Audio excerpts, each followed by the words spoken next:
We will discuss ... Speaking of coaches, another surprise this morning. Who got the axe? We'll tell you. And producer Emily has a peacock update. It's what they do. Oh, Slee hates the peacock sound. You may hear it quite a bit today. Let's get to the fun and frivolity, yo. Monday with Travis and Sliwa right now. Yeah. Happy Monday to you, Slee. Do you want to just run into that other room and put it on, Taylor, That's right so away? crazy. What do you want to do? Completely forgot about the jersey thing. That's a lie for sure.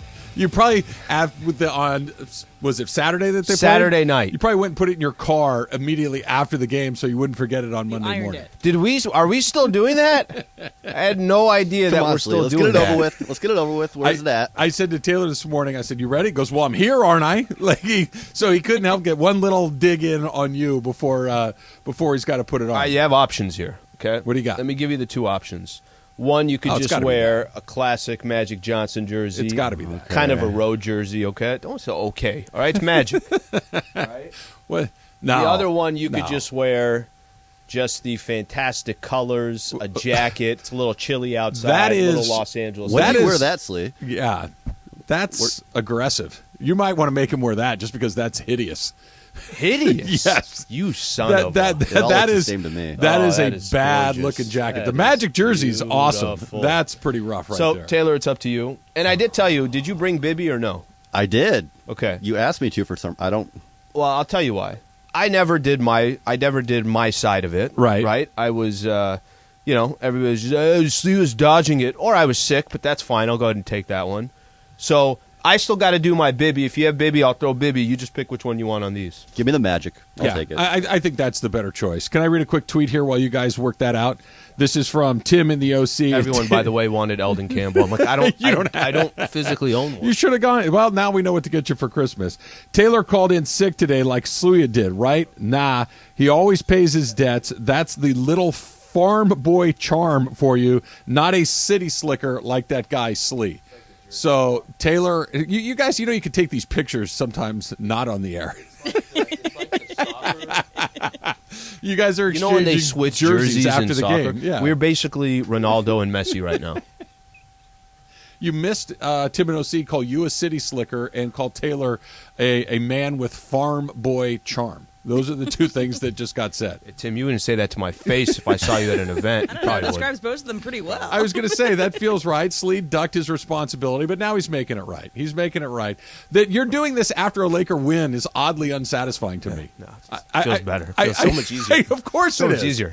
Of course it So is. much They had a easier. good win, and you're putting it on voluntarily. Yeah. Taylor looks less than thrilled with it. Taylor, it's fine, bro. It actually kind of fits Taylor. That actually looks like he's done that on purpose. You're kind of, even with a hoodie underneath yours, you're still kind of swimming in yours. I got Bibby too, by the way. Yeah. Let me see the back. Let me see. All right. Not too bad.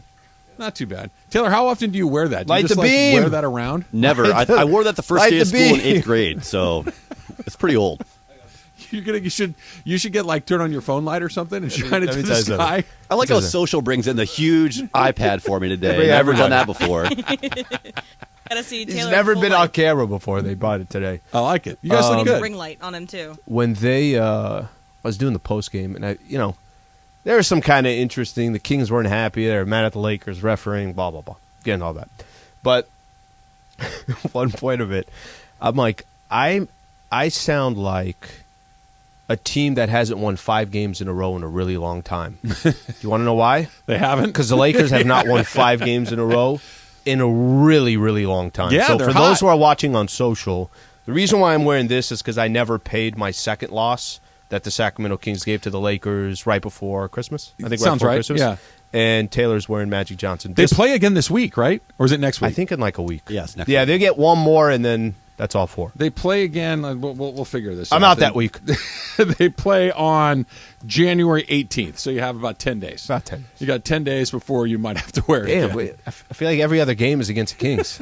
Well, you're done after the 18th, Yeah. and then you can go Well, take then it's the playoffs. You can go do like a Silkwood shower and Okay. get it all off of you once and for all and start getting ready for the playoffs. How was your weekend, Slee? Weekend was great. Weekend was really good. Nice yesterday. How about, and I think we all kind of run into this, you had to work yesterday. It's your final game day. I think it was 14 months ago, you told me the final date of the January Rams 8th. schedule. Yeah, you've been saying that. We were even texting each other. I'm like, all you got is a half and a post left. It was countdown, right? We're getting close. If the Rams aren't going to go make a playoff run, all right, let's get this thing over with and move on with your offseason so we could schedule the barbecue. That's never going to happen. We'll see. But Look, can I tell you, I'm in a pretty good mood today now that I got Sundays back in my life for at least, the next 8 months or so.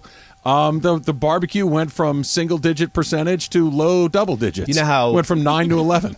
You know how the NBA will have, I think at some point once the football season ends, they'll start playing these like 12:30 games on a Sunday afternoon. Mm-hmm. That's when you're going to do it, and you're going to say, guys, 12 to 4. I'm doing the barbecue. 12 to 4.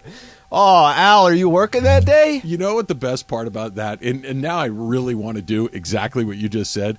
The best part about inviting somebody to your house is putting a time when it ends on the invitation, right? It's like, it's one thing to say, just come on around 6 and we'll watch the game or whatever. And then it's kind of implied you'll watch the game will end, maybe you'll chit-chat a little bit, and you'll see where the night takes you. But when you say, come to my house from 12:30 to 4, it's like by 4 o'clock, I'm going to need you wiping down the counters and out the door. You know how they don't even put the start time?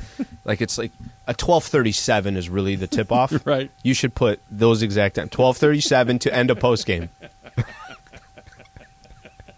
It's not a bad way to do Whenever it. post-game ends, that's when the barbecue ends. Not a bad way to do it. Let me give you guys a heads up on this. We have a Genesis Invitational. That, of course, is the PGA Tour event that takes place out at Riviera Country Club, Pacific Palisades. It's one of my favorite events in the city. All season long, all year long. And if you are listening this week, we're going to give away tickets to the 2023 Genesis Invitational at Riviera. Plus, if you win the tickets, you will qualify for the grand prize, a chance to win the grand prize. That would be a chance to play in a foursome with me, Al. You get to go play at Riviera with me. We did it last year with Crypto Ray. Awesome. It was a great day. Roars the Riv. Be there as PGA Tour Golf. Returns to LA February 16th through the 19th. Get your tickets at genesisinvitational.com, and you know how much I enjoy that day. I'm already pretty excited about a chance to go out and Sounds like play great Riv day. again. That's awesome. Very, hopefully, very cool. hopefully the rain stops so we can get the course in perfect condition for my appearance coming up here in a few weeks. But here's what's going to need it happen. to stop raining a little It's bit. going to rain this week, and then it won't rain for 10 11 years? months. Yeah, so It doesn't rain very this much. is the end. But we got a week today, tomorrow. It's going to be great. You can have the national championship game down the street in SoFi. It's going to be awesome. But that it's raining in LA for an event like that, we usually roll out our best weather for things like I this. told you this, and I'm kind of sports. I like going for the underdog. And then TCU beats Michigan, Georgia beats Ohio State. I'm like, wow, what a day. And then the next day I'm looking on ESPN, you go look at college football, kind of the scores, and you look at who's coming up. I'm like, TCU, Georgia. Yeah, that's not going to be fun. Well, I don't know if 12 that's and a gonna be half fun. points is the line. As we sit here at 10:09 on Monday morning, it's a 12 and a half point line, and that feels conservative, quite frankly. That you said it. TCU had to catch a bunch of breaks to beat Michigan, and they're good. Don't get me wrong; they're a good football team, but things kind of broke their way in that game. Georgia did not get a lot of breaks in that game. Ohio State, I think, is a very, very good team, and Georgia still found a way to win it. I don't think they're going to let somebody hang around with them tonight. I wouldn't be surprised if this got very lopsided very quickly. I think you're underestimating the Hypnotoad, guys.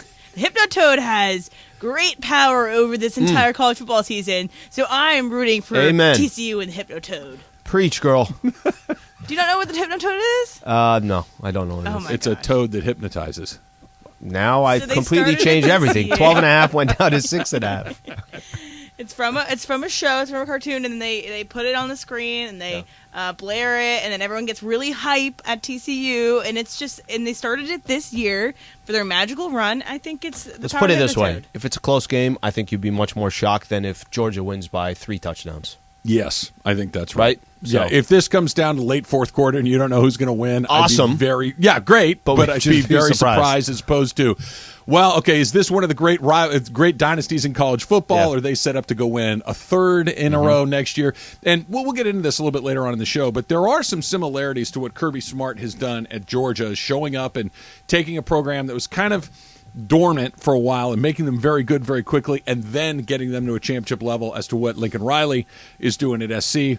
We'll get into that at some point today. But, man, I mean, The Sean McVay thing escalated in a hurry, didn't it? That went from not a chance in hell, I did not think he was going to go do it, to now I'm leaning more towards the other side, and we don't know what the timeline's going to be, but the Rams could have an offseason similar to what most teams have, where you just kind of retool and retry, or they could be starting from scratch. It's a really weird deal for them, and they don't know which way they're going to go, and the season's already over. Today is one of those days.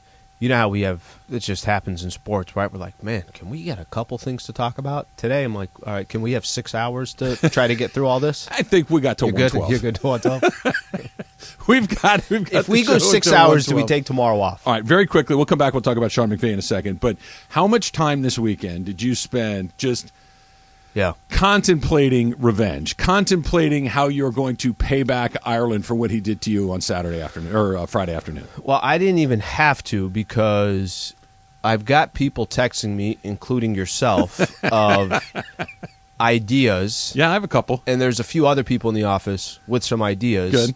There's somebody, I'm at the Lakers game on, Lakers played Friday. I'm at the Lakers game on Friday. People that I know that work for the Lakers, that I don't think John even knows that I know, are like, hey, we should give this some thought. I'm like, excellent. People were lining up trying to give ideas. Excellent. This is very, very good. You know what we do? Yeah. We get together like a little council, Al. We put together all the people that want to make sure that you get what's coming to you. Yeah. We want to make sure that John gets what's coming to him, and we want it to be as humiliating and as public as possible. Well, here's the thing. John genuinely felt bad for doing it. I wonder. I don't know, Slee. Yeah, however, I don't know about that. I will then just also feel really bad after whatever we execute. There you go. So it is. How about this? You will feel equally as bad as he did. No, I want to feel worse. I want to feel. I gave it some more thought. I have some additional plans. I have some tweaks to my plan. Here's the thing. I don't want. I don't think we could even. I think everything that we talk about's got to be kind of behind the scenes. I want him to have absolutely no idea what's happening. I will wait 7 years if I have to. I like that plan a lot. I like the idea of just letting this thing, go to the point where he just kind of sort of forgets about it. Let it marinate. And that's when you strike. That's when you strike for sure. Look, if we want to crowdsource this, you can send them to me at Travis Rogers, send them to Al at Alan Sliwa. We've got an Ask Slee coming up in about a half an hour from right now. But coming up next, let's talk about what the Rams do. What does Sean McVay do? Because what was just a bad season now could be a defining moment in the course of this organization. That's coming up next. It's Trav and Slee, 710. Yo, what's going on, everybody? It's Cap. I'm up here in Mammoth. It's cold. It's loud. But you know what's interesting is when you come up to a place like this, everybody's got a Subaru because active lifestyle. Everybody wants to be part of coming up to the mountains and having a great time. And that's what you see with Subaru drivers. And right now, between right this second and January 3rd, share the love, man. I'm telling you, you buy or lease a new Subaru between now and January 3rd, $250 gets donated in your name to organizations that need it the most this time of the year. So I don't have a lot of time, man. I got to get up on these slopes. Got to get out in this Subaru. Let's go. What is your 2023 New Year's resolution? Well, I could lie and say that I want to do something like get more organized or get in shape, the classics. So I'll take a more reasonable approach to be maybe this much more patient. It's the same as last year. I want to cut my weight from 205 to 190. That is the dream. I think I want to be kinder, right? I feel like sports gets me so amped up. To be able to wrangle the guys, nah, I need to lose weight, man. Whose year will it be in 2023? This is a very simple question. Year of the Dodgers. The year of the Trojans. That's right. The best quarterback in all of college football. The Heisman Trophy winner. The reigning Heisman Trophy winner, Caleb Williams. Think USC. National champions. It is Shohei Ohtani's year. Either he gets traded or he signs a $500 million contract somewhere, hopefully with the Dodgers. My year. Oh, you meant a team? Dodgers? Hopefully? Whose year will it be in 2023? I don't know yet. What is your hot take for 2023? The Cavs are going to the NBA Finals. UCLA football is going to the college football playoff next year behind Dante Moore. Let's go. My 2023 hot take? Okay, you ready for this? The Lakers this year, forget about it. Next year, Year one of the post-Brody contract. Year one. Lakers win it all. That's hot.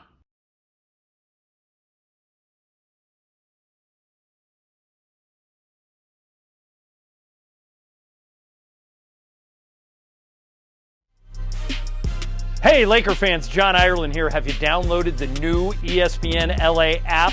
You got to get this thing. It's great. You can get Travis and Sliwa, Mason and Ireland, Sedano and Cap, and all of our Lakers talk with Slee right in the palm of your hand. You're just one tap away from everything Lakers. You could even win Lakers tickets. React to the Lakers on ESPNLA app. Download the new ESPNLA app in the App Store or on Google Play.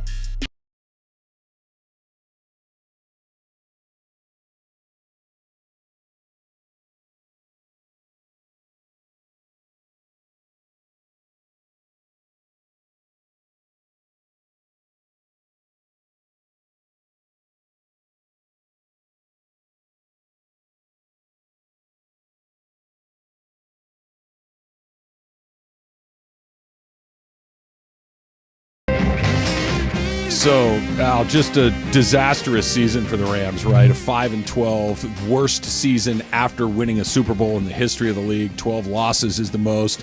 Made it kind of interesting yesterday by at least pushing that game to overtime because the Seattle kicker doinked one off the uprights. I think we got a pretty good answer on Baker Mayfield as a starting quarterback in this league yesterday. That felt like that kind of came into focus, but none of it really mattered all that much. I guess it mattered to Seattle. They're into the playoffs because the Lions did them a huge favor. But the story on, what would it start on Friday night? A little bit on Saturday, and certainly got going by Saturday. Yeah. The idea that Sean McVay may not return to coach this team, that he might go to TV. He may just take some time away from football. This is what he had to say after the loss to the Seahawks yesterday. Yeah, I'm not thinking about that right now. Nothing's changed from kind of where we left things off on Friday. That I'm right here, right now, and we'll deal with that stuff at a later time. What is it about this process that's making you unsure at this point? Yeah, I'll talk about stuff as it relates to the game. Anything as it relates to what is going to happen with me. Like I said, I'm not thinking about that right now. I'm appreciative of the way these guys finished up the season, and so any question of that nature, I'm not going to answer. Okay, so that is very unlike him. He's a pretty honest guy. By football coach standards, he's painfully honest. What he said earlier in the week, like, look, I don't know. We'll see what, for right now, I like where I am, and we'll see what's coming up next. It was the first time, for me at least, Al, where he cracked the door enough for me to go, wait, hold on a second. That doesn't sound like what he said before. He may actually leave. What he said right in that cut, though, talking about, well, I'm here to talk about the game. Well, we can't talk about the future of the team until we know what your future is. Because the future with Sean McVay is one thing. The future with a different head coach is something very different. Of course. So this idea, well, let's talk about how? I don't know what to ask you. I don't know what to focus on until I know whether he's coming or going, which brings us to this. He said, we'll talk about it at a later time. That later time needs to be relatively quickly. The team has to have some idea whether you're coming or going so they can make their next move, because is it Sean Payton? Is it Raheem Morris? Is it somebody we're not even talking about? Is it Sean? There's just so many variables you can't even start until you know if he's going to come or go. So I get what the Rams need, but when you're Sean McVay and you've won a Super Bowl, you've been to 2 Super Bowls, and you're only 36 years old, I think he's about to turn 37, I don't want to say that he's holding the franchise hostage. That's not what I mean. I agree with you. But I think there's hey, take your time, buddy. Hey, whatever you need. If you need to think this over, and shoot me a call anytime. There are certain coaches there's certain players, coaches that have, we can't lose that individual. If he's thinking, if it's 50-50 right now, the last thing we want to do as an organization is push him the other way. And I don't know when that answer is going to come. You're right. And I think the questions, look, there was 3-4 questions following up, like, McVay, give us a little bit more, give us a little more. McVay told you everything without saying anything. I don't know what I'm going to do. I actually, it's kind of interesting. I wonder about that. It's kind of interesting. Friday, when we got, I think it was Jordan Rodriguez, I think was asking him the question, and it was a very interesting quote. It was like, well, okay, that gives you some clarity. if you asked me today, do you think Sean McVay will be the coach of the Los Angeles Rams at the start of next season? Today, I would tell you, okay, I got to pick one. I would say no. I would say that I don't think Sean McVay is going to be the coach of the Rams. And whatever factors those are, whether that's personal, whether that's do I really want to go through this grind, whether that's what does this team look like next year? Mm-hmm. Is it going to get any better than what we just had this season? Whatever are those reasons, he has said enough in these last couple days, in my opinion, to at least tell you, look, if you're flipping a coin, I don't think it's 50-50. I think he's leaning more towards, I'm not going to coach next season more than he would. There's a lot there. I forced to pick, is he back or not? I would say he's not. If you had to, right now, January 9th at 10:22 in the morning, is Sean McVay the head coach of the team next year? I would say I don't think that he is. But I'm not betting my house. I'm not betting $10 on it, right? I don't know, but I think that for all the reasons that you laid out, that's likely. Because, look, here's what's going on. This is a guy, you've been around him, I've been around him, we've all seen him talk at all the press conferences and everything else. Dude is wired tight, right? He's an incredibly intense guy. That takes its toll on everybody. He had an incredibly short offseason last year after winning the Super Bowl and then having to turn around and basically start right away all over again. So there was no time to decompress, really. Got married this offseason. Okay, his wife is from Ukraine, and she still has immediate family members in Ukraine that's in the middle of a war. So obviously that is an incredible emotional toll that weighs on his wife and I'm sure on him as well.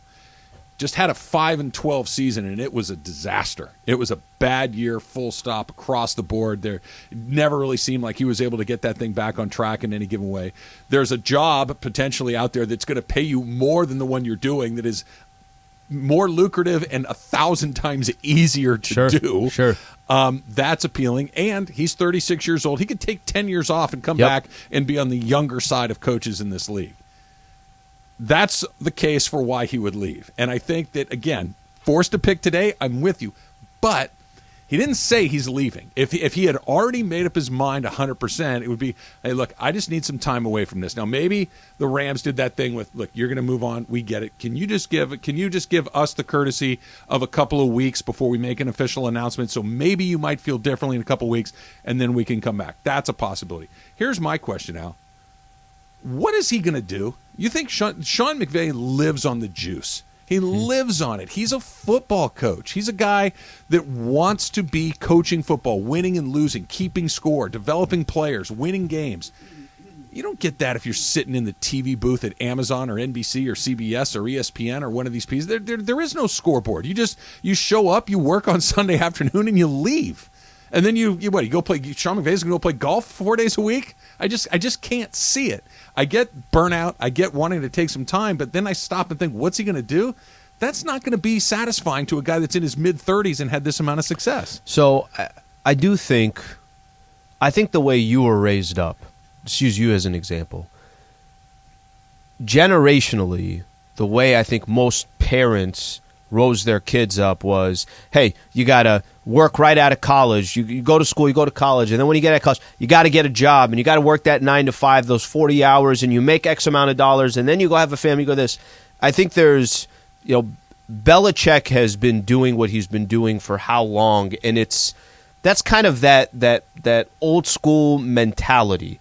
The only reason why I'm explaining it this way, I think Sean McVay, 35-year-olds and 40-year-olds today are different than 65-year-olds of how they were brought up and what is the priority, let's say. I don't disagree with you that Sean McVay in a year would be sitting back and saying, I'm bored as hell. In 6 months, I'm bored as hell. Whatever the case is. I think it could also just have to do with, I'm good enough that I can take a step back. Sure. Everybody else has to have a job, because if you lose that job, you might never get that opportunity to have that job again. McVay has the luxury of saying, I'm burnt out. I've already accomplished all this. If I left for a year and somebody went and took the Los Angeles Rams job, okay, cool. what other coaching job do I want after that? And I think he's obviously good enough to have those options that he has the luxury of saying, let me step away for a second. Look, whenever he decided he wanted to come back, he'd be the first choice of every open job in the league. Yes. If there are 10 open jobs, he'd be 10 first choices. He would be rumored. If he's not coaching in the NFL, you'd hear his name. Every job opening, you'd hear his name. No question about it. And he'd get whichever one he wants. He'd get the best pick of the bunch, to be sure. Here's the problem with his indecision. What do the Rams do right now? Like right now, if you knew he was leaving, you're figuring out who's our next head coach. You interview Raheem Morris, who's interviewing with the Denver Broncos. You talk to Sean Payton, who's made it very clear that he wants to get back into football. You go around the league and you get with Kevin Demoff and Les Snead, the guys who, by the way, found Sean McVay the first time and gave him an opportunity at 30 years old. So, presumably they know what they're looking for. And you start that process. And it may mean, all right, hey, listen, Aaron Donald's talking about retiring anyway. Let's go see if he actually wants to. What could we get for Jalen Ramsey? Hey, what could we get for Matthew Stafford? Matthew Stafford came here to play for Sean McVay. He didn't come here to be on a 6-11 football team and go through the motions. He could have stayed in Detroit to do that. McVay leaving creates an entirely different dynamic for this team, whereas if he stays, Aaron Donald's coming back. You do whatever you can to make sure Matthew Stafford's ready to go. You basically run it back and try to add some depth and hope you get lucky with some injuries, because I don't think 5-12 is likely again next year. Even if they only have half as many injuries, they go from 5 wins to 8, right? And so 8, now you're in that mix, and if you get a little lucky, you got 10, and now you're in the mix, and you can see what happens. I think that while this was a terrible season, they're close enough that you don't have to overhaul the whole thing to get back into the playoffs. But if he leaves, you might want to anyway. And I can't start on either one of these paths until I get some clarity on what he's going to do.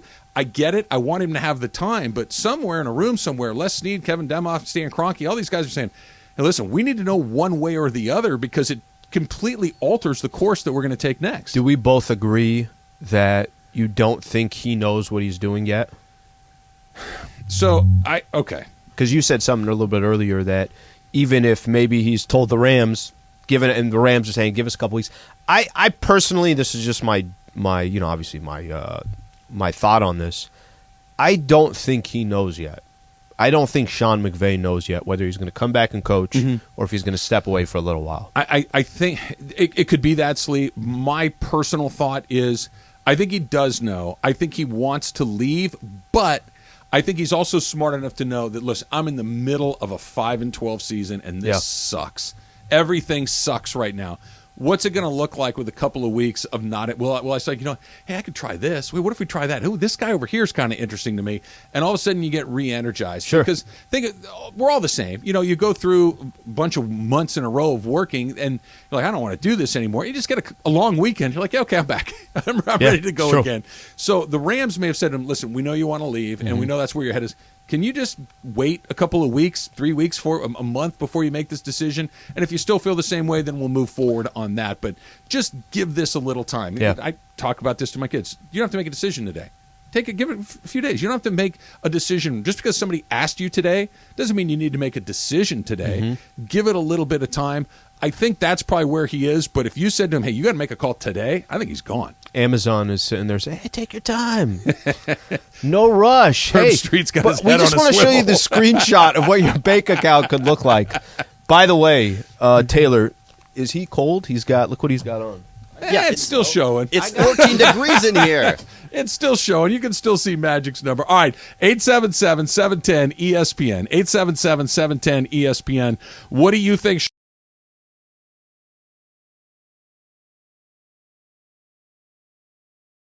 for you, Slee, about somebody that just hints about wanting to leave? That's coming up next. It's Trav and Slee, 710. Yo, what's going on, everybody? It's Cap. I'm up here in Mammoth. It's cold.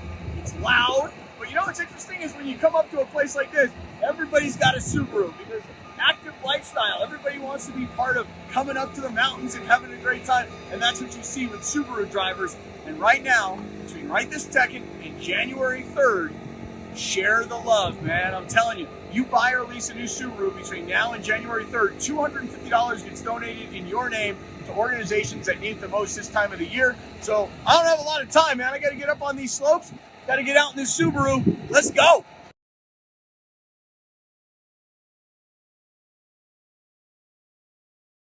What is your 2023 New Year's resolution? Well, I could lie and say that I want to do something like get more organized or get in shape, the classics. So I'll take a more reasonable approach to be maybe this much more patient. It's the same as last year. I want to cut my weight from 205 to 190. That is the dream. I think I want to be kinder, right? I feel like sports gets me so amped up. To be able to wrangle the guys, nah, I need to lose weight, man. Whose year will it be in 2023? This is a very simple question. Year of the Dodgers. The year of the Trojans. That's right. The best quarterback in all of college football. The Heisman Trophy winner, the reigning Heisman Trophy winner, Caleb Williams. Think USC, national champions. It is Shohei Ohtani's year. Either he gets traded or he signs a $500 million contract somewhere, hopefully with the Dodgers. My year. Oh, you meant a team? Dodgers? Hopefully? Whose year will it be in 2023? I don't know yet. What is your hot take for 2023? The Cavs are going to the NBA Finals. UCLA football is going to the college football playoff next year behind Dante Moore. Let's go. My 2023 hot take? Okay, you ready for this? The Lakers this year, forget about it. Next year, year one of the post-Brody contract, year one, Lakers win it all. That's hot.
Your Monday. Don't forget, take us with you wherever you go in 2023. Just download the all-new ESPNLA app. Search ESPNLA in your app store or Google Play. Download, tap, burn! You got Travis and Sliwa and 710 ESPN in the palm of your hand. Right now, more of Travis Slee, your Monday. Slee, I don't know if this qualifies as good news, bad news, or somewhere in between. Michael's bag showed up. Yeah, it was at the Reno airport. That Southwest eventually realized they had a bag that was there that no one had claimed for the better part of a week. They scanned it and called Susan and like, yeah, we have your bag. She's like, well, you didn't have it when I called you 4 days ago. Like, well, yeah, we do now. We've got it. So it was just long enough to where they can't take anything back. Well, they're back they're here. Gone, right? Yeah, they're back here in L.A. It's almost it like was in that. baggage claim. Susan got her bag and he didn't get his, or Taylor, these are all very good questions, and you're right to ask them. I don't know the answers to any of them. I just know that they had 8 bags when they left John Wayne, and by the time they got to the hotel, they had 7. I don't know why Michael didn't realize, hey, I had 2 when we took off. Yep. I don't have 2 right now. It's 90% his fault. I give 10% to Susan for not double-checking. No, I spent a lot of time this weekend going through those percentages. I'm still at 60% you. No, 0 for me. 8% Bobby. Just because. 10% Michael, and then the rest goes to Reno Airport. But it's back, so now he has 2 of everything. So now he can lose his next bag, and we don't even have to think about it. You know what he should do? Just ship it ahead. Just have one every tour he goes. Just buy new stuff. The way you said that was so genuinely upset. No, it's great because now he has 2 of everything. It's great. Who doesn't need 2 ski jackets? Because that's something you know when you live in Los Angeles and you live in South Orange County. I mean, literally the last thing you need is multiple ski outfits. Those. Jackets and pants and all the things that come up because they just come in handy. You know, you just want to run down to the beach real quick, throw on your ski jacket. You want to go take a quick drive to the grocery store, pick up something to eat, throw on your ski pants. Could that technically be a business expense because you talked so much about it? Can you file for taxes? It's a good idea. That this was Work-related. Oh, my God. At least he learned his lesson, though, right? Oh, yeah, I'm sure. Yeah, 100%. He really learned his lesson. I said to him, I said, what happened to you? I don't know. What do you mean? But did you, when did you, I mean, mom didn't say anything.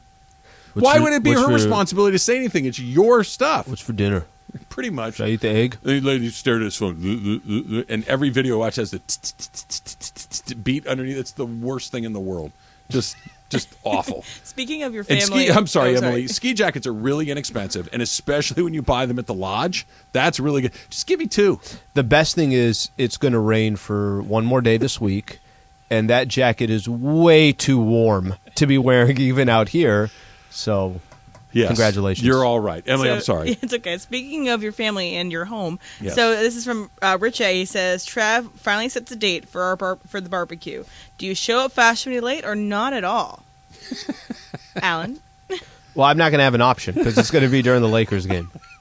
No, I will make you a guarantee that it will probably not be during the Lakers game.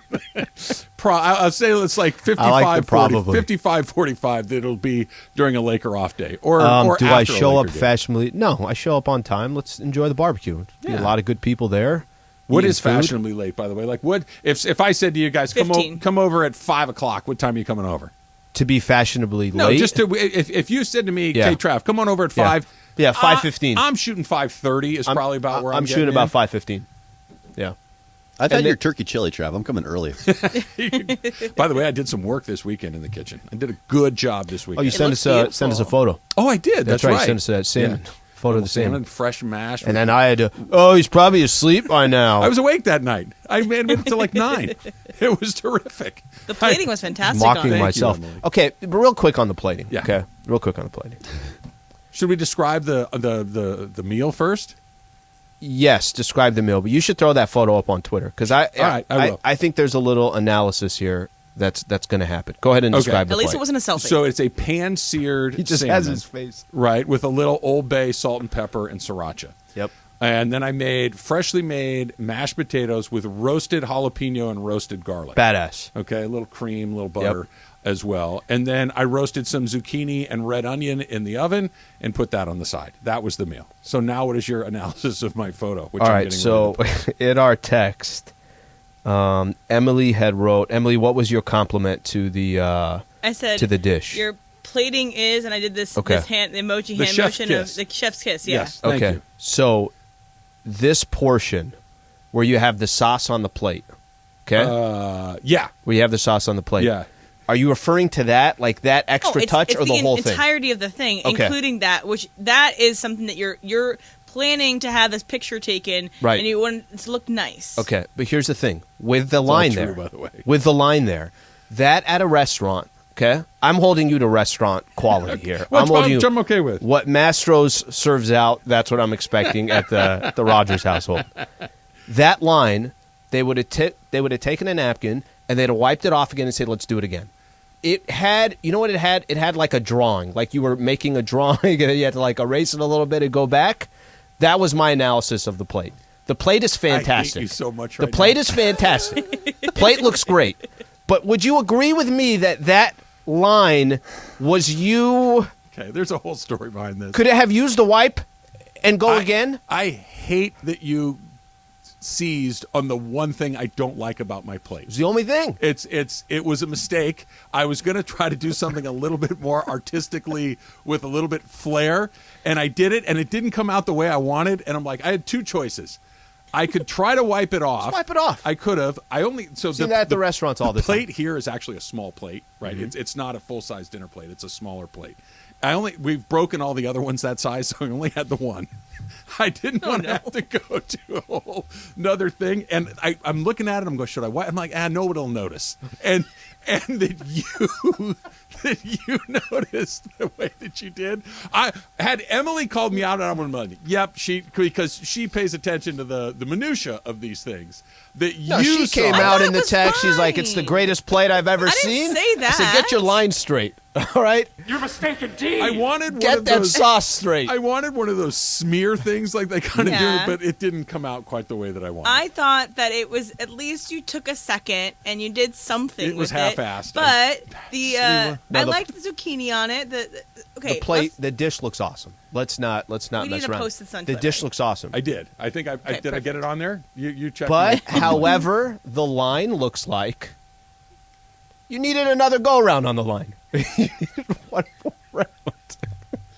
I hate that you're as accurate as you are. I really do, because you're so right. I don't have to say anything. It took something that I thought I had done a pretty good job with and made it look amateurish. It looks like a smiley face because it looks like a nose with the salmon in the middle. No, It looks it's like not even a smiley face. A smiley face would be a perfect round look little. how good that looks if you just crop Amazing. it out. Amazing. Like, that just looks Amazing. perfect, right? You nice little That tight is shot, great. nice little crispy top on the fish. Got my nice Listen. and just dialed in, and you found the one thing that I hated This about is it. what it's. This is what's going to happen. What's going to happen is next time you fire one of those plates to us, it's probably going to be the perfect line that you could possibly have. You're going to spend hours on YouTube now that the Rams game is the season's over, trying to freaking get this right. You know what happened? You know what's happening, and it's taking Gotta have some the time. right bottle too. I don't you? I have the right bottles. I would love to blame a good carpenter never blames his tools, Slee. You're starting to do the thing that I like to do. Like you find something that's just about perfect. Like, yeah, but that right there, that kind of sucks. That's my move. That's what I like to do to other people. I would have don't like told you the doing it on restaurant, me. I don't want the food. Can you just take the send food this back? Can you just send this back? This is why you need to watch the movie The Menu. I think you would really like it because this whole conversation is something that comes up in the movie. Like, you need to watch this movie. Well, let's just say I have logged plenty of time watching people cook on TV. Not movies, but lots of time. All right, join ESPNLA 710 and the Celsius Energy Drink this Monday at Hollywood Park Casino inside the Rays Lounge for our college football championship watch party. The ESPNLA promo team and Celsius Energy will be on site starting at 2:30, giving away prizes, tickets, and more. That's this Monday. Hollywood Park Casino. Elevate your game. Today. National championship featuring the TCU Horned Frogs. Yay. Hypnotoad. Yay. Can we get Alabama? Can we see if Alabama can get here before the end of the night, throwing them in there against Georgia just to see how it goes? Far more interested in Beat something Michigan. like that. I Damn. know. They deserved Impressive. it. I just can't have people in the neighborhood being happy about this. It'll Yeah, I really, know. No, this really is bother me. not Ask good. Slee is coming up next. 877-710 ESPN if you want to do it on the phone. At Travis Rogers, at Alan Sliwa on Twitter. That's next. Travis Slee, 710.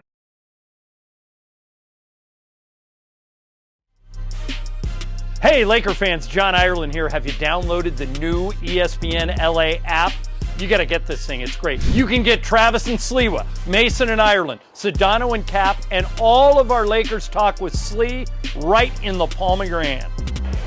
You're just one tap away from everything Lakers. You could even win Lakers tickets. React to the Lakers on ESPNLA app. Download the new ESPNLA app in the App Store or on Google Play.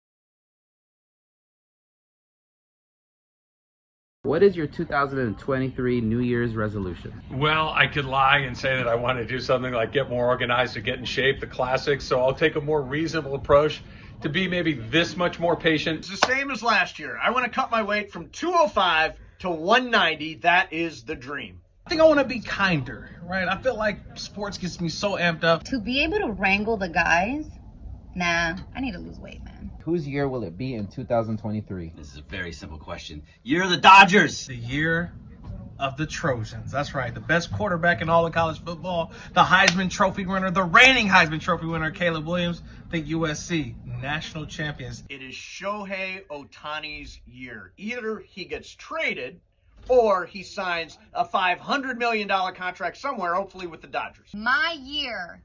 Oh, you meant a team? Dodgers? Hopefully? Whose year will it be in 2023? I don't know yet.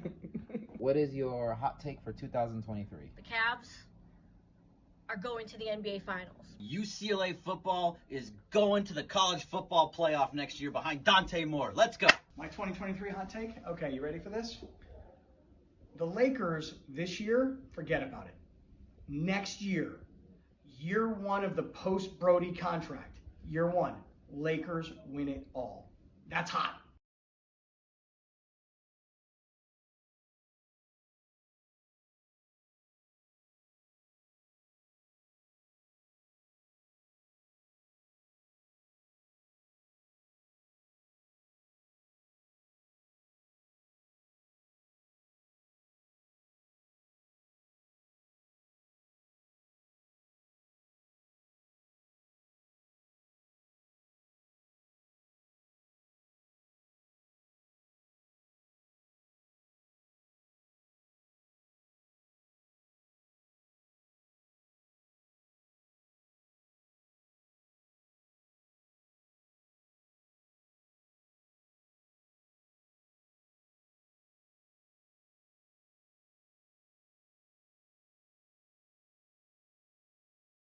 Segment of Los Angeles loves Ask Slee. Ask Slee. And Ask Slee this morning is presented by Harrah's Resort SoCal, voted best resort in Futter, California. From dining to unwinding, a trip to Futter, California is always a win. Are you game for a getaway? Start planning your trip by visiting harrahssocal.com. And it is time for Ask Slee. All right, you can get in on the phones to do it. 877-710-ESPN. That's 877-710-3776. You can send them to me on Twitter as well, at Travis Rogers. Emily has the first one of the day. All right, hashtag Ask Slee. Slee, why do you look so good in that Sacramento Kings jersey, and why does Taylor look so good in this Lakers stuff? I don't know why, but you guys are like sister of the traveling pants right here. Here's this what's fits going on. both perfectly. First off, why are these all so wrinkled? It's 2 in a row that I've worn that look like they've been in some box in a shed up in the attic or something. It's probably because they were in a box in a shed in the attic. They're my bottom shelf. Yeah, they've been kind of crumpled up in a ball down there for a while. They were brought out in 2006 in their last playoff run. I don't know if I look good. He looks great. Why does it fit me so well, Slee? I don't know. It's like even the arms. Yep, The arms. Taylor. What's up with this? Taylor, What's this look like on you? It's probably a little big. You know what he looks like? Yeah. A Laker fan. Like a Laker fan. I'm so happy we got you As here. a new Lakers fan, I'm going to take to Twitter. I think I've got some ideas for the team. But have that be your little avatar, right? Your little picture and all the Lakers. By the way, gear. Michael in the pre kept pushing. He's like, we should do a beam too. I'm like, Michael, we're not doing a beam. They just started a beam 2 months ago. Actually. How great would it be if they copied the Kings beam? That's what I'm saying. It'd be pretty great. It's committed. If Slee lost a bet in which he had to get a tattoo, would it rather be a Clipper or Charger tattoo? Got to get one. Oh, Lord. A Clipper or a Charger tattoo?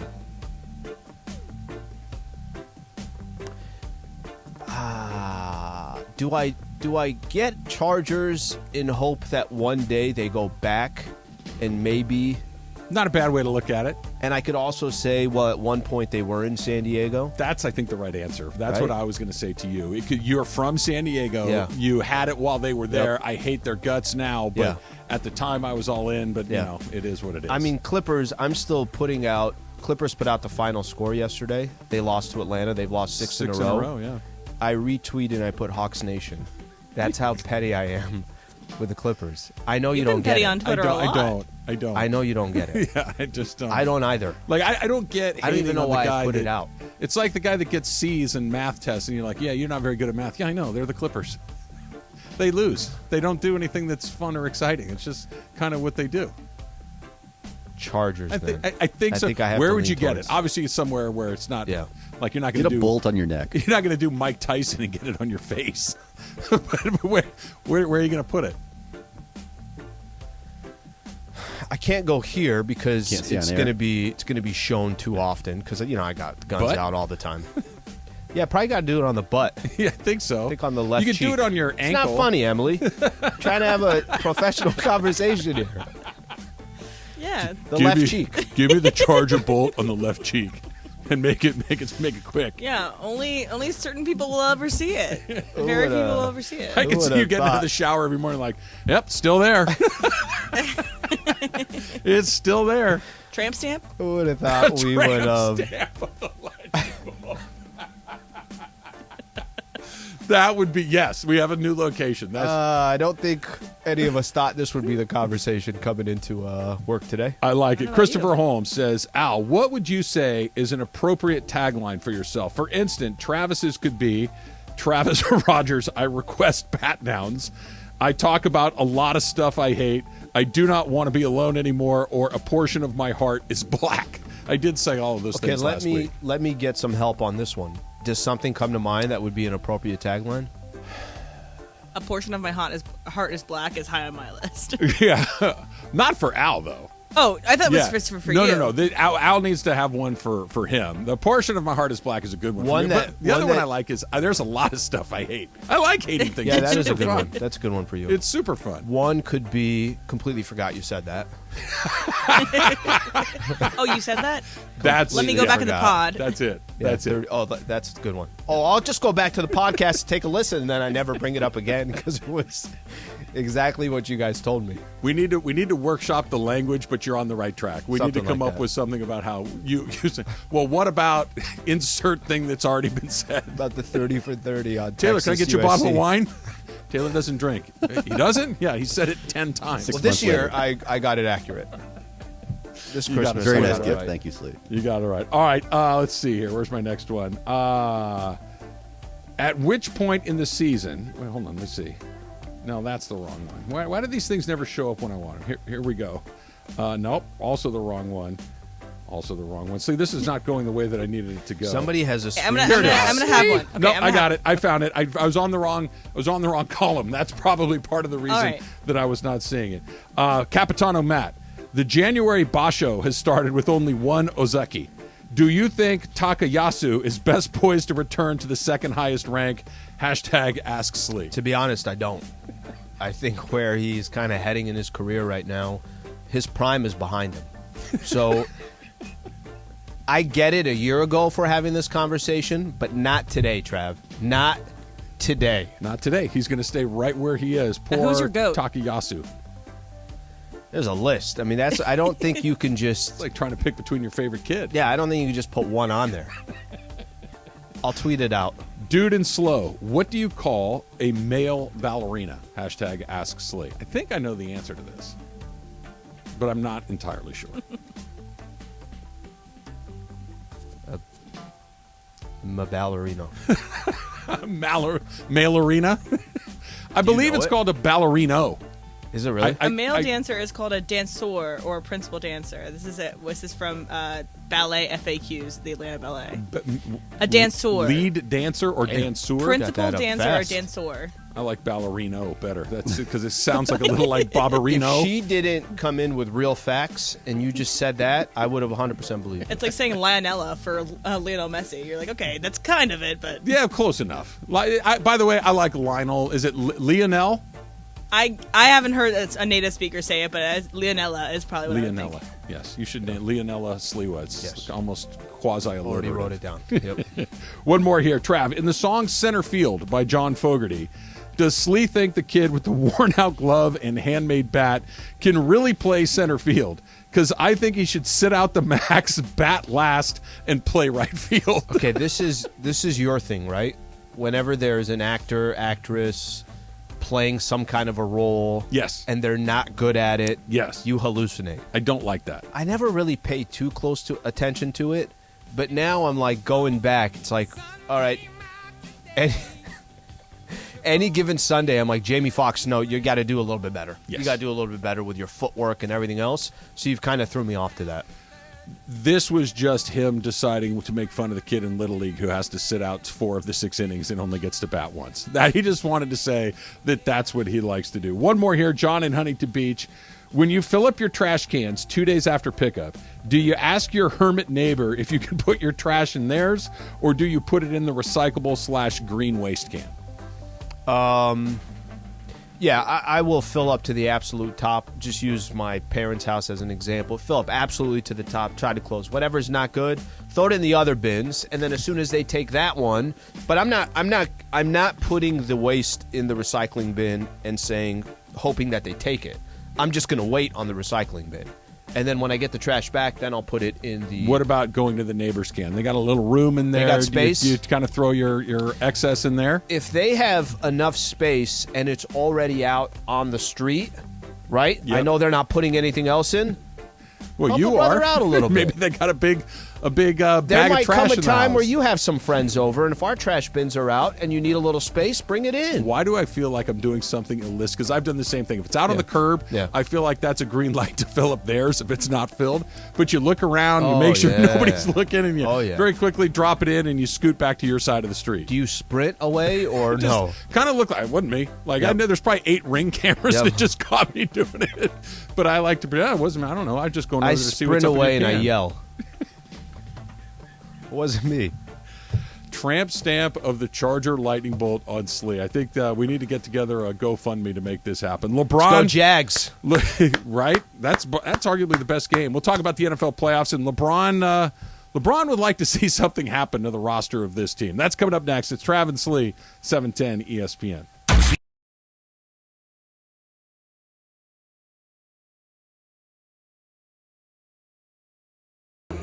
Yo, what's going on, everybody? It's Cap.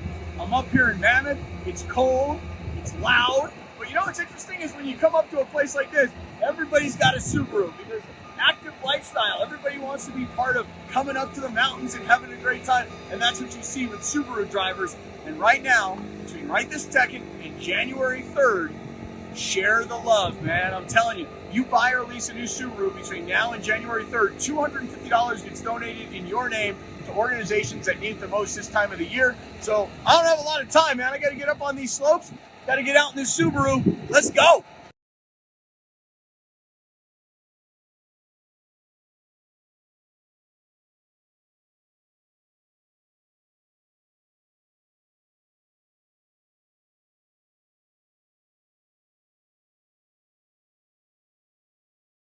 What is your 2023 New Year's resolution? Well, I could lie and say that I want to do something like get more organized or get in shape, the classics. So I'll take a more reasonable approach to be maybe this much more patient. It's the same as last year. I want to cut my weight from 205 to 190. That is the dream. I think I want to be kinder, right? I feel like sports gets me so amped up. To be able to wrangle the guys, nah, I need to lose weight, man. Whose year will it be in 2023? This is a very simple question. Year of the Dodgers. The year of the Trojans. That's right. The best quarterback in all of college football. The Heisman Trophy winner, the reigning Heisman Trophy winner, Caleb Williams. Think USC, national champions. It is Shohei Ohtani's year. Either he gets traded or he signs a $500 million contract somewhere, hopefully with the Dodgers. My year. Oh, you meant a team? Dodgers? Hopefully? Whose year will it be in 2023?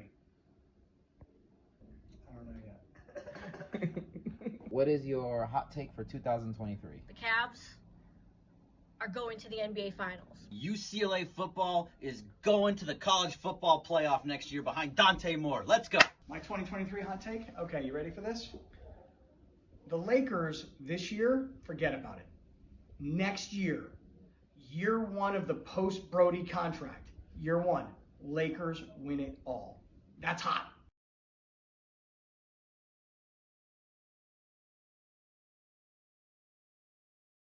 It's Sliwa, your Monday. Don't forget, take us with you wherever you go in 2023. Just download the all-new ESPNLA app. Search ESPNLA in your App Store or Google Play. Download, tap, burn! You got Travis and Sliwa and 710 ESPN in the palm of your hand. Right now, more of Travis Sliwa, your Monday. Sometimes you got to be evil. Oh, who are you talking to? Yes. I think you're Gotta right. be evil. All right, we'll continue our conversations. We're just it's not going to happen anytime soon, so I think we can kind of share a little bit that when you got the water dumped on you during Super Crosstalk on Friday, my mind immediately went to, all right, payback. Let's figure this out. And I like one of the first things I told John, I was like, John, you know now I have to do something to you. Of course. But I like the idea of just waiting for exactly the right moment. I like that people are coming up to you at crypto, the people here in the building, people are texting you like, I have an idea. Oh my guys, all right. Great. Listen, just I told you guys, send me an email and I'll put this in the chain. You don't have to tell me who or what, but was there anything that you heard that you're like, yeah, that's too much? Like, is there somebody that went so hardcore that you're like, nah, I can't do that? No, nothing too crazy. Okay, good. Yeah, nothing too good. crazy. So by the way, we want some of those. So. Because that injury, you're good 6 to 8 months, you're back on your feet. It's going to be good. 6 to 8 months. It goes by like this. Cannot wait for it to happen. Before we talk about LeBron and what he said, how great was it? As far as the story, as far as just knowing that, every once in a while the universe gives you something really cool and special, that the opening kickoff of the Bills game, the very first time the Bills touched the ball since DeMar Hamlin gets hurt, it's a house call. Naheem Hines goes, was it 96 yards? Yeah, we have the sound if you want to play it. Do we have it? Let's see here. Where am I looking here, Emily? There it is. Yeah. Here it is, right here. We're underway as New England decided to defer after winning the toss. And here's Hines on the run back, breaking a tackle and taking it past midfield. And down the sideline he goes. This is storybook. An opening kickoff return for DeMar Hamlin. And this place is absolutely going wild. Oh, you just said this is storybook. This is almost fate. I just can't believe what just happened. Josh Allen, the same thing. 6 days removed from this. Incredible. Can't believe it. You can hear Tony Romo getting choked up a little bit right there. Emily, you and I were talking during the Rams game yesterday. She said she got choked up a little bit. And it was one of those, it's like, really? Like this is how they're going to play football again. He did it again later in the game. He returned in a critical stage of the game, too. Yeah, kind of put the game on ice for good, but it was, come on, man. That's when you start to go, all right, there's something in the universe that takes terrible moments and turns them into good moments once in a while. That was certainly one of them. If we just go back for a quick second, I know it's, everything kind of happens so fast, and in the world that we're in today, what was news yesterday usually isn't news today. It was a week ago today that this happens to Hamlin, happens in the Monday Night Football game. And Tuesday, Wednesday, we just don't get much information. Everybody's kind of on pins and needles. Then you start getting some positive news coming on Thursday. Then by Friday, you know that he FaceTimed the team. And yesterday, how cool was it that you got all those tributes for Hamlin? And what's Hamlin doing? He's tweeting, and he's, active on Twitter. It's just that's a really, really cool story. I had not heard that call. Yeah. That's amazing. It's great. All the threes on the football fields across the league were, kind of outlined in Buffalo colors, in blue and in red. And just, it's so rare out. And this is, like we were talking about, this is not the lane that I live and breathe in on a daily basis. But so often we don't get a happy ending to these sports stories. So often you get kind of a mixed bag. It's life, right? You get a little bit of good, a little bit of bad.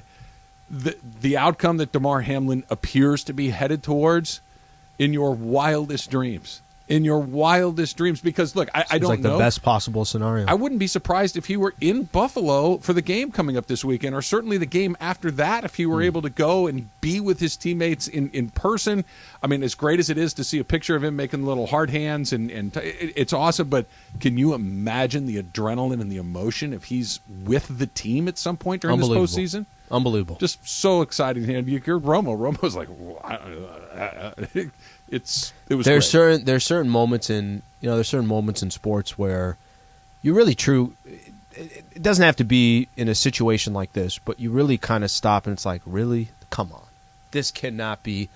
We say this, you can't script it like this. Yeah. You can't script it like that. It was like awesome. The Steve Gleason block punt with the Saints. Yes. And after Katrina and everything that happened, it almost gives that city, people that were affected, this emotional release. They can be it's going to be okay. Even if it's the small thing, football is small. And in the grand scheme of life, but it is something that you can point to, be wow, this is just really cool. Small and crazy how it brought so many people, teams, this together. Everybody. It was a great moment. All right. Lakers are hot, Slee. 5 in a row. Yeah. They are, never mind in play-in position. They're in non-play-in position. They're only, 7.5 games behind the leader in the conference. They're playing really well. They're playing really well without Anthony Davis. They're playing really well without Lonnie Walker and Austin Reeves, two guys that are important parts of what they do. And in large part because Thomas Bryant's been great, Dennis Schroeder's been very, very good, Russ has been good, but LeBron is just he just what do you say about the guy? Can I actually it's kind of funny. After Saturday's game, Lakers Kings, I had some people hit me on Twitter and they're like, I feel like you just don't give enough credit to LeBron. And I'm standing there, and you know how you just described, like, what do you say? There's a lot of times I don't know what to say.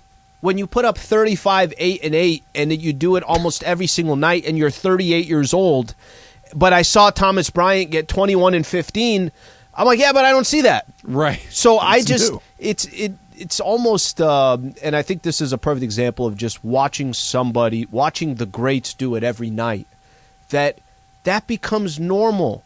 And 35, 8, and 8, you almost just become like, okay, LeBron did that. You know, Dennis Schroeder had 23.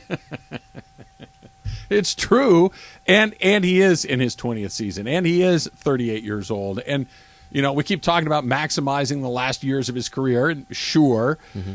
I mean, why are we assuming this is the last couple of years? I mean, this is great play for a 24-year-old, for a 34-year-old. For a 38-year-old in his 20th season, I mean, it defies explanation. It's something that we've literally never seen before. But Lakers are still under 500. Yeah. They're still trying to figure out what's going to happen next. We're exactly 1 month away from the NBA trade deadline today, February 9th. And LeBron spoke with Sam Amick over the weekend. And it was a very brief conversation on the way from the podium, on the way to the bus to go to the next spot. But there was a lot in there. And Amick published their conversation, and it's about making a move. It's about improving the roster, making a trade, and it's a little bit of back and forth. And at the very end, LeBron says, y'all know what the blank should be happening. I don't need to talk. In other words, they need to make a move. He also said, it's not my job, that this isn't rocket science. There's a whole bunch of this in there. But LeBron very clearly wants something to happen. What do you think does happen? Because him saying what he said puts enormous pressure on Rob Pelinka. It puts enormous pressure on Jeannie Buss to do something because he's playing so well and because the Lakers are in a much better position than any of us thought they were going to be. So it's funny because this is Sunday morning yesterday. I'm reading Sam Amick's report and even his headline, right? This is from The Athletic. Y'all know what the F should be happening. Yep. LeBron actually responded to that. Yeah. And I'm going to read what LeBron said, and we'll get into it. LeBron said, hey, Sam, actually my patience isn't waning. You make it sound like I'm frustrated when I'm really not. I told you over and over, my job is focused on the guys in the locker room. My job isn't the roster. That's the reality of that conversation. I said what I said with the utmost respect and calmness because that's the mood I'm in. You're welcome, 5-game winning streak. Okay, a couple of things come out. I don't think you can have a quote of y'all know what the F should be happening and think that people are not, and it's coming from LeBron James, right, and think that there isn't a message behind that. After having another monster game, Yes. beating a decent team, Yes. and everything that comes along with it. This is the one thing that I will say. I don't think these public comments help the Lakers if they are going to go make a move. Okay? I don't think it's not like you hear that and you're one of the other GMs in the NBA and you say, all right, well, if there's that much pressure on Rob Pelinka and Jeannie Buss in the front office and everything else, they're going to try to take advantage of that. By the way, this is no different than when you're in the offseason with Russ or when the season started with Russ and you're seeing that the Lakers, they start 2-10. Russ still doesn't have a role. Right. That desperation, it continues to grow. That's the only thing I take away from it. If his goal is front office, go make a move, right? I don't think these situations help the front office go make a move. I think it's better if it's quieter, whatever the case is. Well, better maybe, but it certainly makes them more likely to make a move, doesn't it? Well, unless Bron has maybe already communicated that stuff to the front office. Still something hasn't happened, and he feels like okay, well, I'm just going to take it in my own hands. Can I explain something that's a little it's kind of in the weeds here of what's happening in the NBA right now? The Lakers are 1 game away from 13th place, and they're 1 game away from 6th place. Mm-hmm. That makes no sense to me, but that's the Western Conference. There are a lot of teams that still think they are in the mix. I'm going to use real estate as an example. There are times it's a buyer's market, and there's times it's a seller's market, right? And right now in the NBA, there are not enough teams selling. So those who are saying, hey, you want Bogdanovich, cool. we want a first rounder and we want you to take this and take that, they don't sound like they're good moves. There just isn't enough action in the NBA for the Lakers. I'm using the Lakers as an example to go make a move. So even if I think the Lakers should go make a move, even if I think go improve your roster, it's also the responsibility of the front office to make sure we can't get fleeced in a move. Right. So I think there's this kind of balancing act that the Lakers are trying to figure out. But if there's ever a time, because if a month ago when you said, hey, Anthony Davis is going to be out for 13 games, I'd have told you they're going to win 3-4 games. They're 8-5 without Anthony Davis. Fire. They're in the mix in the Western Conference, so it does put some pressure there. It puts a ton of pressure on him, and especially puts pressure on him. And look, this is where it gets complicated, because I get what LeBron wants. Makes perfect sense. What do I care what your problems 5 years from now might be? I'm not going to be here. I really don't think LeBron James is going to be a 45-year-old player or 43-year-old playing with the Lakers in his 25th, 26th season. I just think that's very, very unlikely. So that he's willing to forego whatever assets those may ultimately turn out to be, I understand what he wants. I get it, and he's not wrong. I also understand that it's the Lakers' job to try to serve the present and the future simultaneously. Very, very difficult to do. But if they were thinking, and I'm guessing here, but if they were like, look, this is a weird year because like you just said, everybody's kind of bunched together. I don't know if we're any better than the top guys. I don't think we're any worse than the bottom guys. We're just kind of in this group of 6, 7, 8 teams that are all kind of log jammed together. Yeah. I don't want to spend money to go from the middle to the top of the middle. I don't want to spend assets to go from the middle to the top of the middle. And they could be saying, look, LeBron could go say whatever he wants and do whatever he wants, but we're not going to do this because we got to worry about what's coming next. When LeBron goes out and says what he says, now all of a sudden the pressure to maybe make a move that you didn't want to make in the first place is real. Secondarily, what is the move that he wants? What would he like to see? And this is where, well, it's not my job. Well, it kind of is. If you're going to make noise like this, it is your job, or at least to offer suggestions, at least to offer what you think may be a good idea to do. And we can talk about this when we come back, because there really isn't an obvious deal out there. When the Lakers made the deal for Anthony Davis, give me Anthony Davis. Sometimes there's a very obvious move to be made.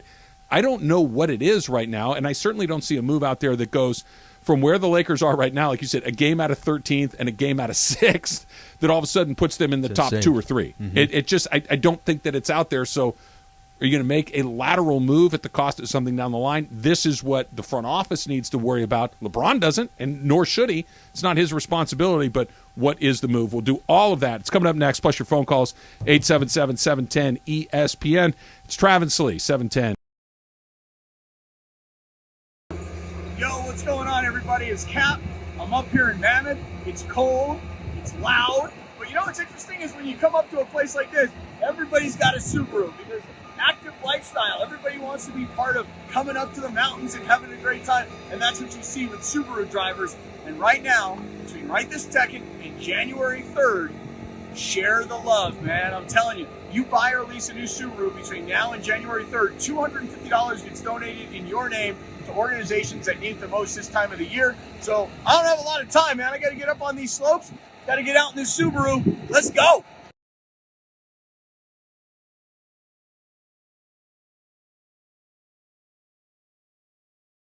What is your 2023 New Year's resolution? Well, I could lie and say that I want to do something like get more organized or get in shape, the classics. So I'll take a more reasonable approach to be maybe this much more patient. It's the same as last year. I want to cut my weight from 205 to 190. That is the dream. I think I want to be kinder, right? I feel like sports gets me so amped up. To be able to wrangle the guys, nah, I need to lose weight, man. Whose year will it be in 2023? This is a very simple question. Year of the Dodgers. The year of the Trojans. That's right. The best quarterback in all of college football. The Heisman Trophy winner, the reigning Heisman Trophy winner, Caleb Williams. I think USC, national champions. It is Shohei Ohtani's year. Either he gets traded or he signs a $500 million contract somewhere, hopefully with the Dodgers. My year.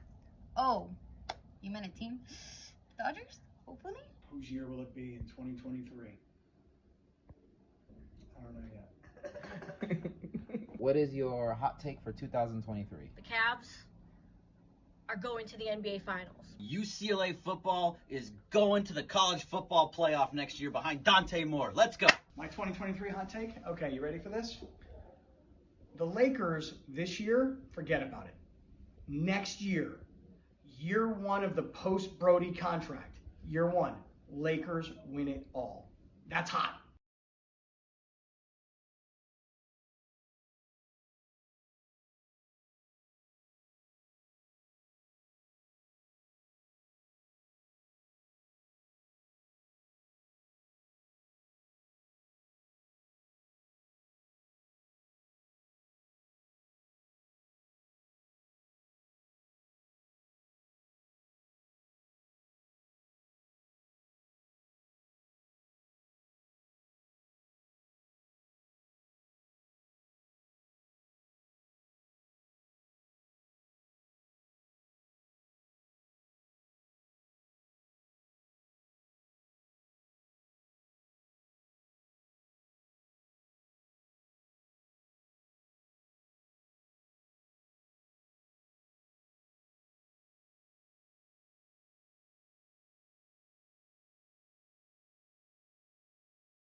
It's Sliwa, your Monday.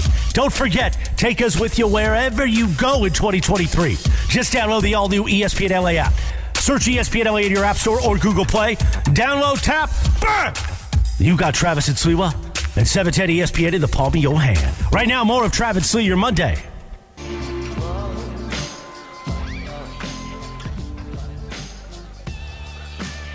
Little bit of a mixed bag. People responding to my plate that I put out there from the weekend. A lot of people are on Team Sliwa.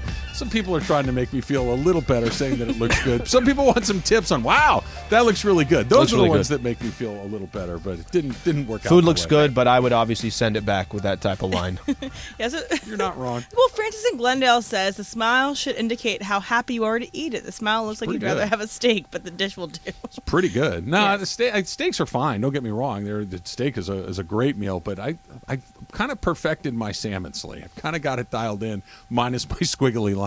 Like if you look at the top of the salmon, my squiggle line on top of the fish is actually perfect. Yeah. Nice, thick, even, spreading of the sauce. It's a good deal. I can't see past the line. I know. I don't blame you. Bedouin Whittier also says, is that salmon? If so, how do you get it to look so appealing?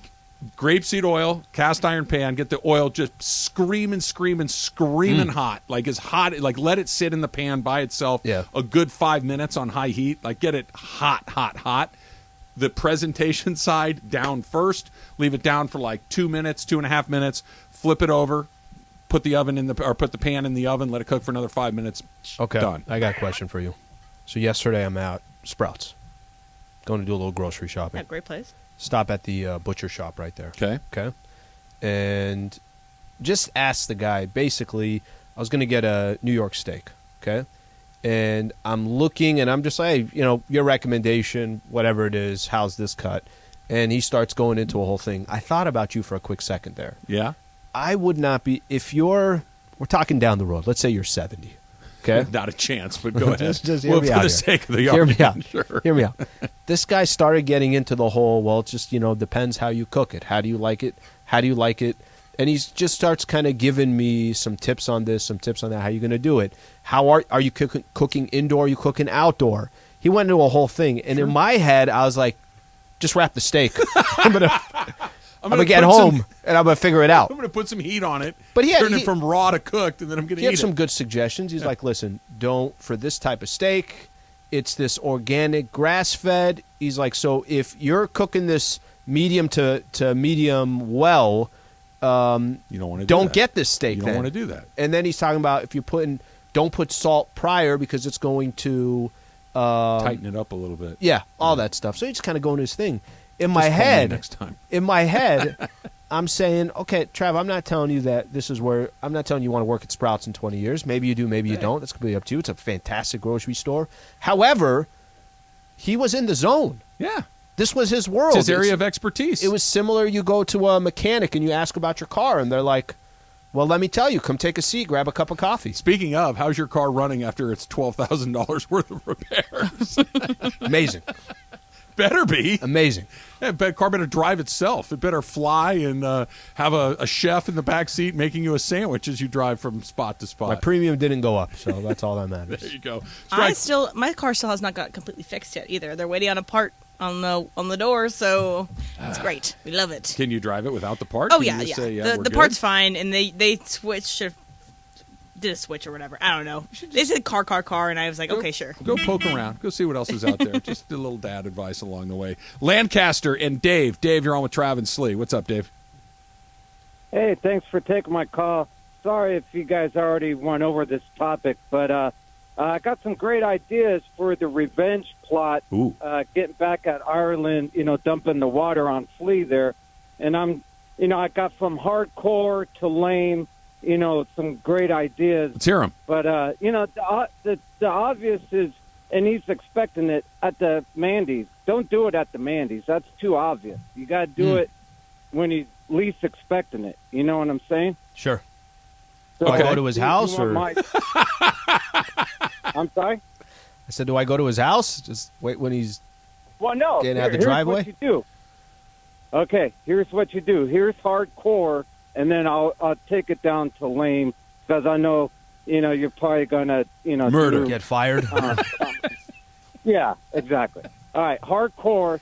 You let your because I'm sure you guys have security in your parking garage, but you let him know that you're gonna mess with this car, and you take his tires off and Sure. put them on jacks. Yep. So that's one idea. Yep, I was thinking about that. Excellent. All right, give me one more. You get the lug nuts and stuff. Okay, The other idea is fill his car with that packing popcorn stuff. Peanuts, yeah. That's always fun. Mm-hmm. The second one. I was going to fill his car with chili. Just chili. From the bottom to the top, just filled with chili. Is you do it towards the end of his live broadcast. You dump it on him as he's signing off. He won't expect it. Or you do the shaving cream pie and whack him right in the face. That would be cool. As he's signing off on the next broadcast. You got to do it when he's least expecting it. You know All right, what I mean? Dave. Dave, appreciate it, man. The Thank you. element of surprise obviously is important. I would not loosen the lug nuts on his tires. That seems aggressive. Yeah, that's dangerous. Yeah, you don't need anybody getting hurt. I know That'd what be he's saying. dangerous. Like he walks out there and his car's up on blocks and the tires are stacked neatly to the side and he has to put them back I thought on. the next idea was total his car. Just full total. I think the longer you can wait, the better it's going to be. Well, I'm not in a rush, We'll buddy. see. He mentioned something that I think is kind of interesting that we can talk about.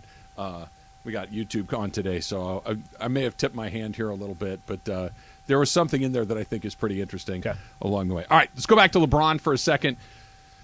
So what's the move? He wants a move. He's made it very clear. It's obvious what needs to be done, and he says it's not his responsibility. I would argue that it is. I would say it's not my job. Yeah, it kind of is. When you say this and your name is LeBron James and you're playing like this, you're obviously going to have some input in what it is. Yeah. There's not a real obvious move out there that the Lakers is, okay, if we do this, then all of a sudden we're on equal footing with the Nuggets and the Warriors and the Bucks and whoever else we might think are the best teams in the league.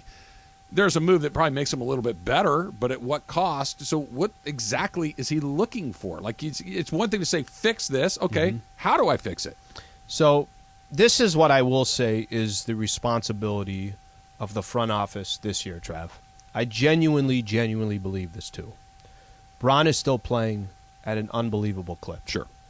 You got some role players that are proving their value for this team, okay? I don't know what's going to happen with Dennis Schroeder next year, but Dennis Schroeder's he's playing for a contract, and he's playing really, really well for the Lakers right now. Thomas Bryant in in Anthony Davis's absence. It's been terrific. You couldn't have asked for a better backup center for Anthony Davis. AD, when he was here, and we got some report from Dave McMenamin, that ramp-up process is going to start. So don't be surprised if we may potentially see Anthony Davis within the next couple of weeks or so.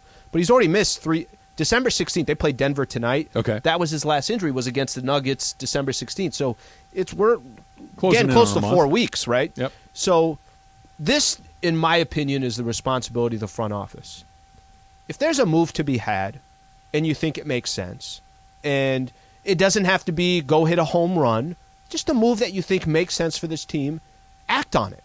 And if it costs you a pick, but you think it's the right move for this team right now, act on it. I think the responsibility of the front office this year, Trav, you have to make the postseason this year. You have to make the playoffs this year. Why have LeBron and Anthony Davis? Why have this mix and Russell Westbrook? You got to just get to the dance. Mm-hmm. I don't think there's going to be a lot of teams lining up, and this helps to make this argument now because they were playing better basketball when AD was there, and they've been playing good basketball when AD's been gone.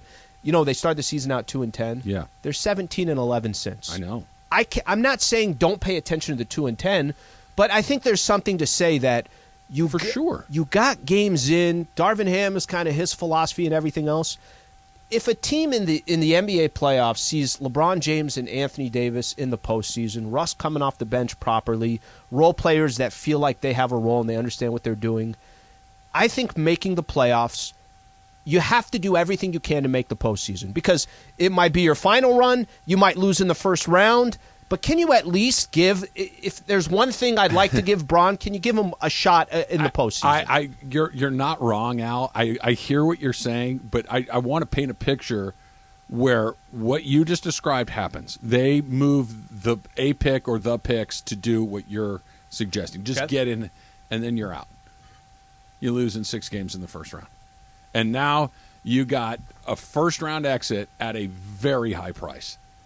And that's the part that I think that the Laker brass, the front office, Jeannie and the Rambuses and Rob and whoever else, Phil Jackson and Magic Johnson, whoever else may have some input in this situation, is probably saying, listen, it's not that we can't get better. We probably can get a little better, but it's not a guarantee or even a strong likelihood that we win a round or 2 or more in the playoffs. And the worst outcome is your suggestion combined with my fear. That's the worst outcome where, we moved our remaining assets to go get LeBron James what he needed or what he thought he needed at the end of the line, and we're still, I think they're going to make the playoffs, it feels like, but they're still not really a threat to win an NBA championship, or they're not really a threat to make a run. Yeah, they're in. Maybe they win the first round, maybe they don't. Yeah. But we're still kind of just, okay, we're out in the first or second round. Yeah, it was cool to see LeBron in the playoffs another time, but now what? You still got to figure out what you're going to do in the offseason. You still don't have those picks. And now it's just you're a little poorer as far as assets go than you were at the start of the season. That's the worst outcome. I'm going to go back to this. If the deal doesn't make sense, Bron, I'm sorry. There just isn't a deal that makes sense. Teams are trying to fleece us left and right. It doesn't make sense. However, I'll throw this out there too. This is what I can say. And I'm not telling you that the Lakers can go compete for an NBA championship today. I'm not saying that at all. But LeBron James and Anthony Davis in the playoffs, in a postseason run, you might get eliminated in the first round, like you said, because you went up against Memphis and they're young and they're hungry and they're this. But I think there's also a lot of teams in the Western Conference that you're looking at and you're saying, well, they've never done it before. They don't have championship experience. They've never went on a long run. So I think there are scenarios that are playing out. If this was the KD on the Golden State Warriors days, it's like, what are we even doing? Yeah. They had a game, but you're not wrong, Al, to say that, look, Anthony Davis plus LeBron James in the playoffs equals tough out, for sure. Yep. But it's also not there's no big, it's like you could also still be out in the first round. That's what's so hard to try to be, if you're Rob Pelinka, to try to figure out what to do, because both of those things are in the option tree, and the moves that you've made this year look to be pretty good moves, like we've just talked about. All the guys we've talked about. The disaster of a roster that he put together last year, team he put together this year, pretty good. Got off to a terrible start, but since then, what'd you say, 17-11? 17-11. That's a pretty good team, and especially considering that AD's missed a lot of time. Yep. continue to miss. Braun time. missed some of these back-to-backs. You got non-COVID illness. Maybe he's on a little bit like, okay, I know I've got my feel for what's out there right now, and I'm telling you, what we have right now is just as good as if we tinker with this and we don't have to spend any assets. I just say this. I think it's worth the risk if it makes sense to say we could be out in the first round, but I got to give Braun and AD a shot. Lakers have some games this year. They won at Milwaukee. Okay, they've beat Denver already twice this year. Mm-hmm. They lost to Philly by one, or they lost to Philly in overtime. They lost to Boston in overtime. They've hung with some pretty good teams. So let's see what happens when they're healthy. Yes, and don't go crazy. Like be careful. You're not wrong about on that. what you do I think the market's going to tell you whether you should make a move or you shouldn't. Factor Cap coming up next. It's Travis Lee, 710 ESPN. All right, I want to welcome.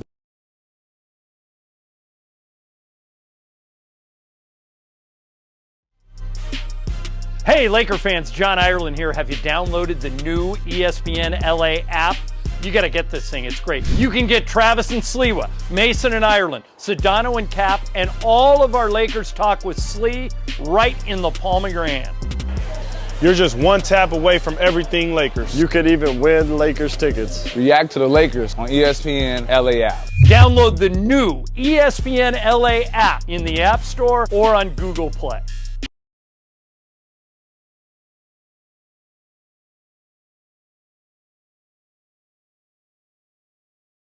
What is your 2023 New Year's resolution? Well, I could lie and say that I want to do something like get more organized or get in shape, the classics. So I'll take a more reasonable approach to be maybe this much more patient. It's the same as last year. I want to cut my weight from 205 to 190. That is the dream. I think I want to be kinder, right? I feel like sports gets me so amped up. To be able to wrangle the guys, nah, I need to lose weight, man. Whose year will it be in 2023? This is a very simple question. Year of the Dodgers. The year of the Trojans. That's right. The best quarterback in all of college football. The Heisman Trophy winner, the reigning Heisman Trophy winner, Caleb Williams. Think USC, national champions. It is Shohei Ohtani's year. Either he gets traded or he signs a $500 million contract somewhere, hopefully with the Dodgers. My year. Oh, you meant a team? Dodgers? Hopefully? Whose year will it be in 2023? I don't know yet. What is your hot take for 2023? The Cavs are going to the NBA Finals. UCLA football is going to the college football playoff next year behind Dante Moore. Let's go. My 2023 hot take? Okay, you ready for this? The Lakers this year, forget about it. Next year, year one of the post-Brody contract, year one, Lakers win it all.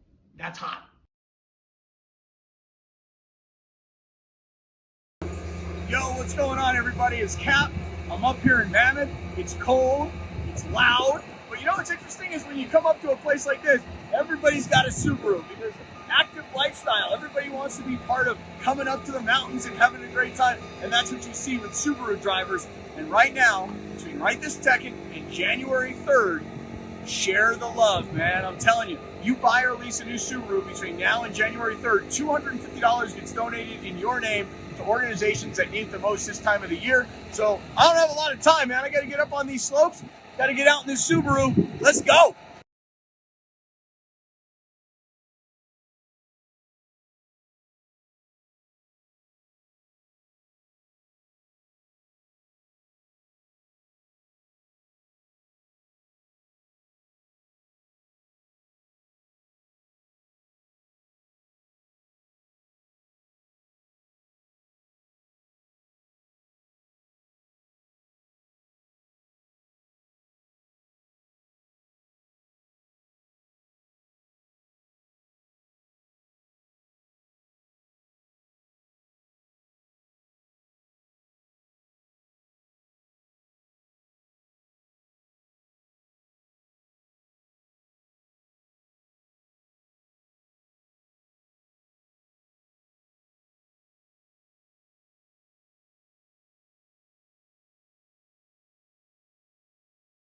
Oh, that's Cap. That's so Cap, Dad. Everything I've said is a cap, but I'm going to go back. First of all, it's not a cap. It's no, it just is a cap. Welcome to Factor Cap. Hey guys, I appreciate the well wishes to me over Twitter over my Steelers. Did not make it to the playoffs yesterday. It was a yes. But they got a winning record again. They have a winning record. Mike Tomlin Unreal. has never had a losing record, and that's amazing. Emily, Good for what is this? How many did they win in a row? Season? Sorry? What, 2 questions. I think answer both of them at the same time. Okay, Alan, what was your question? My question was, what was their record earlier in the season? How many? 2-6 before the break. They had 2-6 at 8 games through. They ended up being 9-8 at the end of the season, which is remarkable. Trav, your question. My question was how many he's been there 16 years? I think 16 is correct. I need to double check that. But that's Sean McVay incredible. had one bad season, and he's thinking about walking out the door. And Mike Tomlin just stacks 16 of them up in a row. It's like, what? Mike Tomlin also won a Super Bowl in his second year, but I know, crazy. We're going to leave that. And also, I have this good news that I got yesterday. Goff takes the snap, back, looks, throws, caught. First down, Detroit Lions. DJ Chark down inside the 10-yard line. This game is over. Yes. It is over. So, Packers lost. Therefore, Aaron Rodgers will not be going to the playoffs again, and our national nightmare is over. Want No Detroit more. to make the playoffs. Can we get the Lions in? I know. Take we Miami wish. out. Yeah, if the Rams I don't had care beaten about the Seahawks. conference. Just throw it in. All right, so there's a show that was very near and dear to my heart as a young woman, which was called Zoe 101. It premiered on this day in 2005. It's a young girl goes to PCA, and it was California to me. So there was a product on this show called a Jet X, which I really, really wanted. Cody got me that I really, really wanted as a kid, and it wasn't real, but it turned into it's essentially like an electric scooter. So there's a product from a TV show or movie that you watched as a kid that you really wanted. Travis, Dr. Cap. I don't know. I mean, it existed. I don't know if it has any value to anybody other than a Brady Bunch aficionado. I want that little tiki that nearly killed Greg when he went surfing in Hawaii. that little thing that was supposed to bring him good luck, and he wiped out and he nearly drowned. And then they gave it to Peter, and he got the giant spider on his chest. And then they gave it to Bobby, and the thing nearly fell off the wall and killed him. And Alice threw her back out. It was just everybody had bad luck with that thing. We could give it to Ireland. We give it to Ireland. I'd like to pass them out to my enemies. Just here, have a little Brady Bunch tiki along the way. All right, I think if I'm right here, I think I got a skateboard not too long after Back to the Future. And I don't know what I was thinking. I don't know if I thought, hey, this is going to make it happen. But I just thought that was like a movie where I'm like, I got to have a skateboard, right? Like you're supposed to have a skateboard. Had a couple. My aunt ran over one of them, and then they never bought another one. I guess I'm supposed to take it out of our driveway. I was going to say, just sitting in the driveway. See, if you were me, Slee, you'd be saying, well, it's your responsibility for not checking behind the car for your aunt. It's your fault for leaving it that there. one was on me. Taylor, what about you?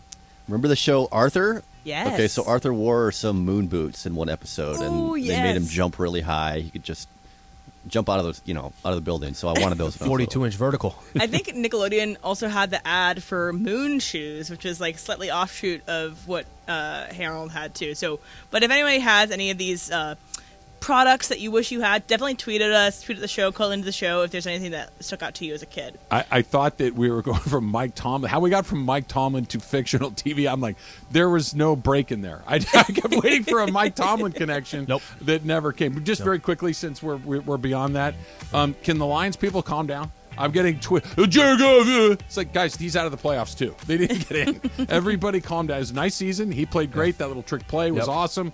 I'm happy for him, but the Lions did not win the Super Bowl last night. They're out. They're going home just like the Houston Texans are going home. Everybody take a deep breath. I have a burner account. I'm the one hitting you. Those Goffs should keep coming in.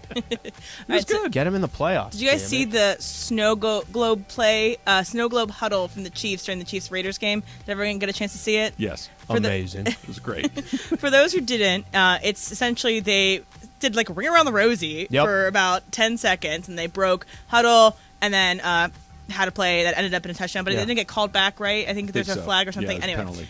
So, my statement is the Chiefs were straight up disrespectful. Travis, Factor Cap. I don't think any of that stuff is disrespectful. I'm going Cap. The second you start taking a check to do a job, you either can do it or not. And them doing the Ring Around the Rosie huddle is not disrespectful. It was fun. It's 100% fine.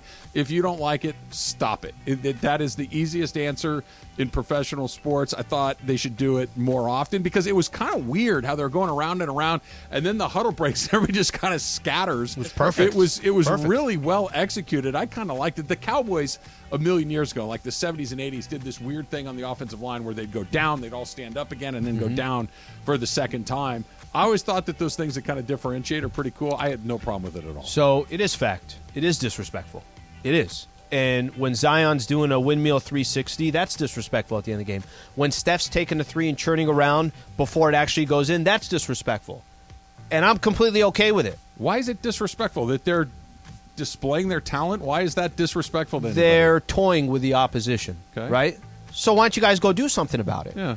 I'm okay that it's disrespectful. Like, I think not only is it disrespectful, I encourage it. And if you have a problem with it, if that dude wants to stare at that 425-foot home run for a second before he starts rounding the bases, and then you as a pitcher throw at the next guy, it's a little bit disrespectful that he did it. But you know what? Strike him out next time. Get him to ground out to a double play or whatever the case is. I think it's disrespectful, but I like it, and I think it should stay in sports. Taylor? Fact, yeah, I'm with Slee. If you're a team that's terrible enough to have something like this happen to you, then you deserve it. Honestly, this happened to the Kings. Like Clay got 37 in one quarter against the Kings. And that's not disrespectful. That's just him going off and going nuclear. Okay, he wasn't disrespectful in that moment, yeah, But I know what you're saying. I think it's players are going to react a certain way where they stop. You know what? We're toying with these guys. There is toying with the other guys. It's not necessary, but if you don't like it, do something about it. I'm going to try this one more time. Like, disrespectful is staring over a guy. Corey Maggette dunking on Turtle from Entourage. Because Turtle from Entourage can't stop that from happening. Two professionals, one just kicking the other guy's ass. It's just like, oh, you're not as good as him. You should not let that happen. Yeah, and there's some celebrations that can be also disrespectful, but that's also a different kind of thing. All right, so this is a discussion between my friends and I on our group chat over the weekend. So it's okay to ask someone what a tattoo means. And I'm saying someone as in a either barely acquaintance or stranger. Alan, fact or cap? Fact. I mean, I probably am not asking, but if you have someone tattoos, asks about your Charger tramp stamp. No, it's not tramp stamp. It's on the left cheek. Okay, let's get that right here. I'm assuming if I have tattoos and I got them kind of all over my body, that's obviously something somebody's going to notice. And if they ask a question about it, I'm assuming that person would actually like to tell that story. Okay, yeah, this is what this is. This is what that is.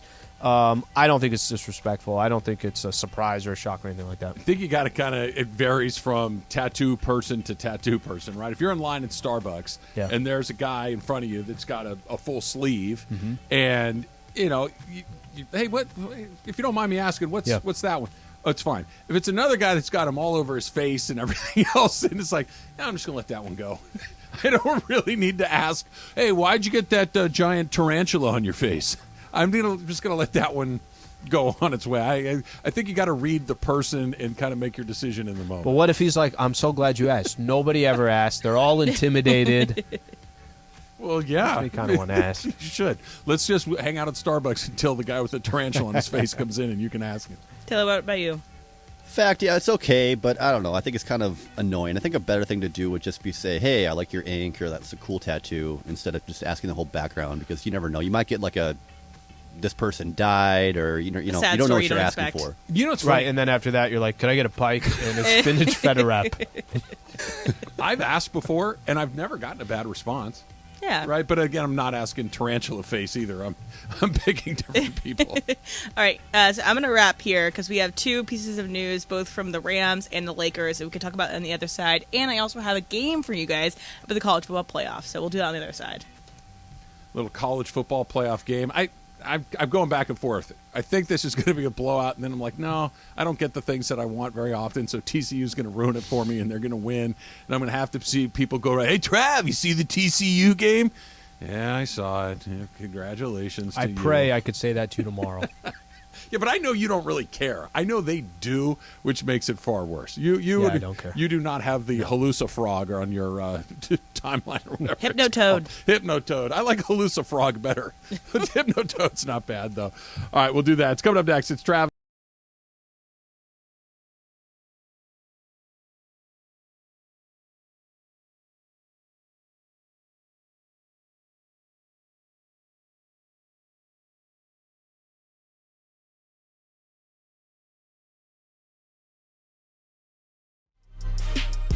Hey, Laker fans, John Ireland here. Have you downloaded the new ESPNLA app? You got to get this thing. It's great. You can get Travis and Sliwa, Mason and Ireland, Sedano and Cap, and all of our Lakers talk with Slee right in the palm of your hand. You're just one tap away from everything Lakers. You could even win Lakers tickets. React to the Lakers on ESPNLA app. Download the new ESPNLA app in the App Store or on Google Play.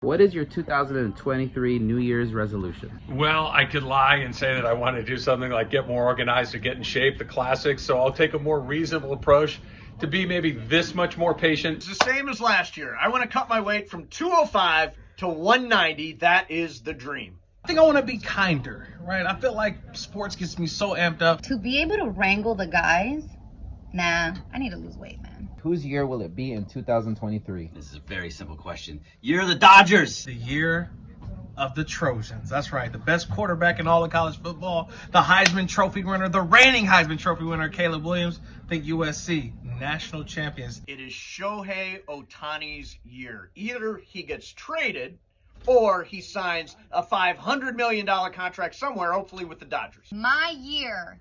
Oh, you meant a team? Dodgers? Hopefully? Whose year will it be in 2023? I don't know yet. What is your hot take for 2023? The Cavs are going to the NBA Finals. UCLA football is going to the college football playoff next year behind Dante Moore. Let's go. My 2023 hot take? Okay, you ready for this? The Lakers this year, forget about it. Next year, year one of the post-Brody contract, year one, Lakers win it all. That's hot.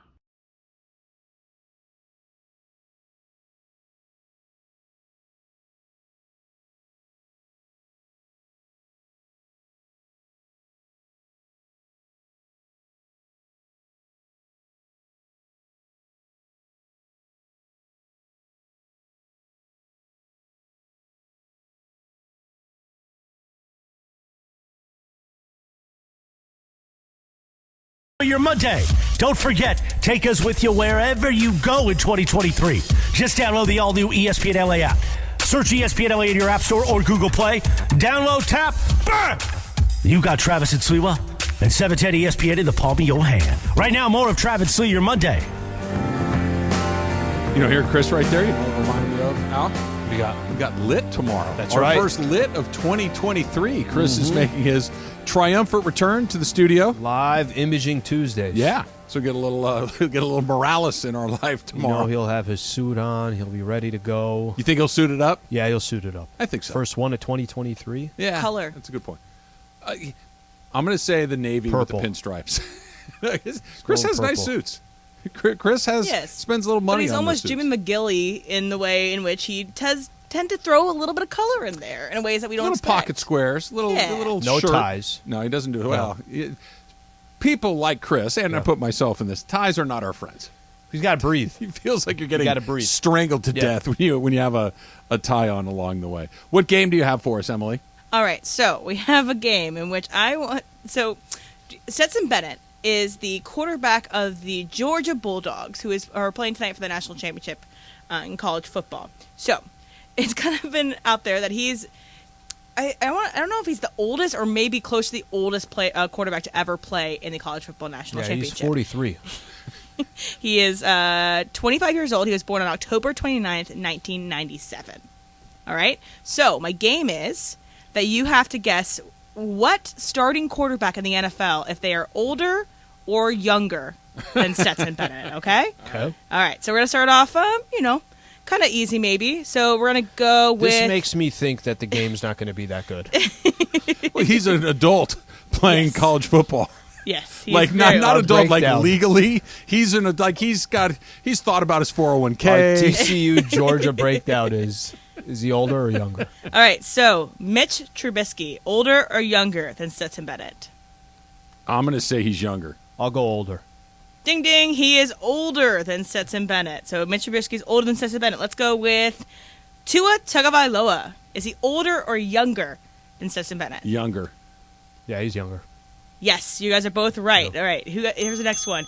We have Joe Burrow. Is he older or younger than Stetson Bennett? Younger. I'm going to go younger, too.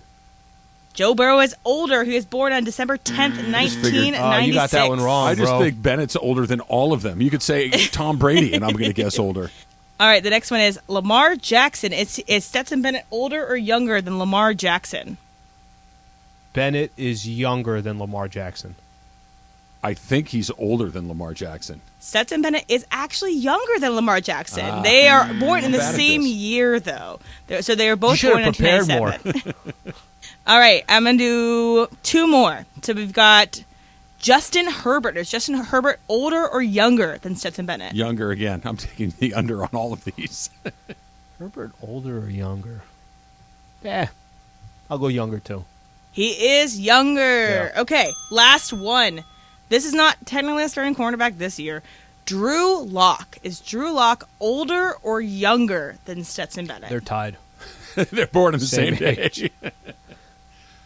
Older. I'll go older. Yes, you guys are both right. He is older. But here's this full list of those that are younger than Stetson Bennett. It's Justin Herbert, Tua Tagovailoa, Jalen Hurts, Mac Jones, Justin Fields, Trevor Lawrence, Trey Lance, Zach Wilson. I'm sure there's more, but these are the ones that we know. It is weird. He was at Georgia. He left. He came back. He won the national championship this year. He's coming back again for this season. I don't know. It's the college football thing has gotten very odd very quickly. That world is interesting. It really has. That it used to be you'd get a fifth-year guy occasionally. Once in a blue moon with an injury and a red shirt, you could get a sixth-year guy. But now you got guys all over the place, starting a new team every single year. They're making all sorts of money. And if you're Stetson Bennett, by the way, why would you ever leave? He's not an NFL quarterback. Mm-hmm. He's not going to go, have a career as a pro. Probably getting some great NIL money out there. Sure. And even if it's not like technically NIL money, he could walk around Atlanta or Athens, Georgia for the rest of his life and never have to pick up a check. He's set. It's a good way to do it. It's weird seeing his face on a college football game because he looks 26 years old. And then they cut to the other kid who's 19. Remember last year? Pretty big difference. When he was on Good Morning America the day after they won the championship, and he is just probably still sloshed. His the lights are on, but no one's home. Look, when you're in an advanced age, you need your sleep. You just can't stay out all night when you're in your late 20s. He doesn't have an excuse at that 25-year-old age. We're trying it at where we are, and it's like, no, I can't do that. No. Al, I went to bed at 9 o'clock on a Friday night and was happy to do it because I felt like I stayed up long enough. You went upstairs at 7:45 on Wednesday. No, lie. I went upstairs at 7:15. I was in bed at 7:45. My apologies. Asleep at 7:45. My apologies. And it was great. We're getting some news out of the Rams exit interviews right now. Matthew Stafford says that he does not know what Sean McVay's status is. He doesn't know if he's coming back or not for 2023. He also reiterated that he is not retiring, and whether or not McVay leaves has no effect on that decision. Okay, let's kind of kick that around for half a second. Okay. I believe Matthew Stafford when he says it doesn't affect his decision to retire or not, but I do think it could potentially affect the decision on whether or not the Rams want him back or not, because if Sean McVay leaves, Sean McVay and Matthew Stafford feel to me like they're kind of a package deal, right? That Sean McVay went and got him, brought him in, they won a Super Bowl together. And if he leaves, Matthew Stafford may want to play more football, but the whole reason he left Detroit was, I don't want to be on a bad team. Yeah. I've been on a bad team long enough. If McVay leaves, it feels like that's the beginning of maybe a retool, if not a rebuild. Why would he want to be around for that? Could I throw this your way? Let's say Sean McVay decides he's done. He's not going to coach the Rams anymore. And the Rams come back. Rams get healthy for next season. Yeah. Okay.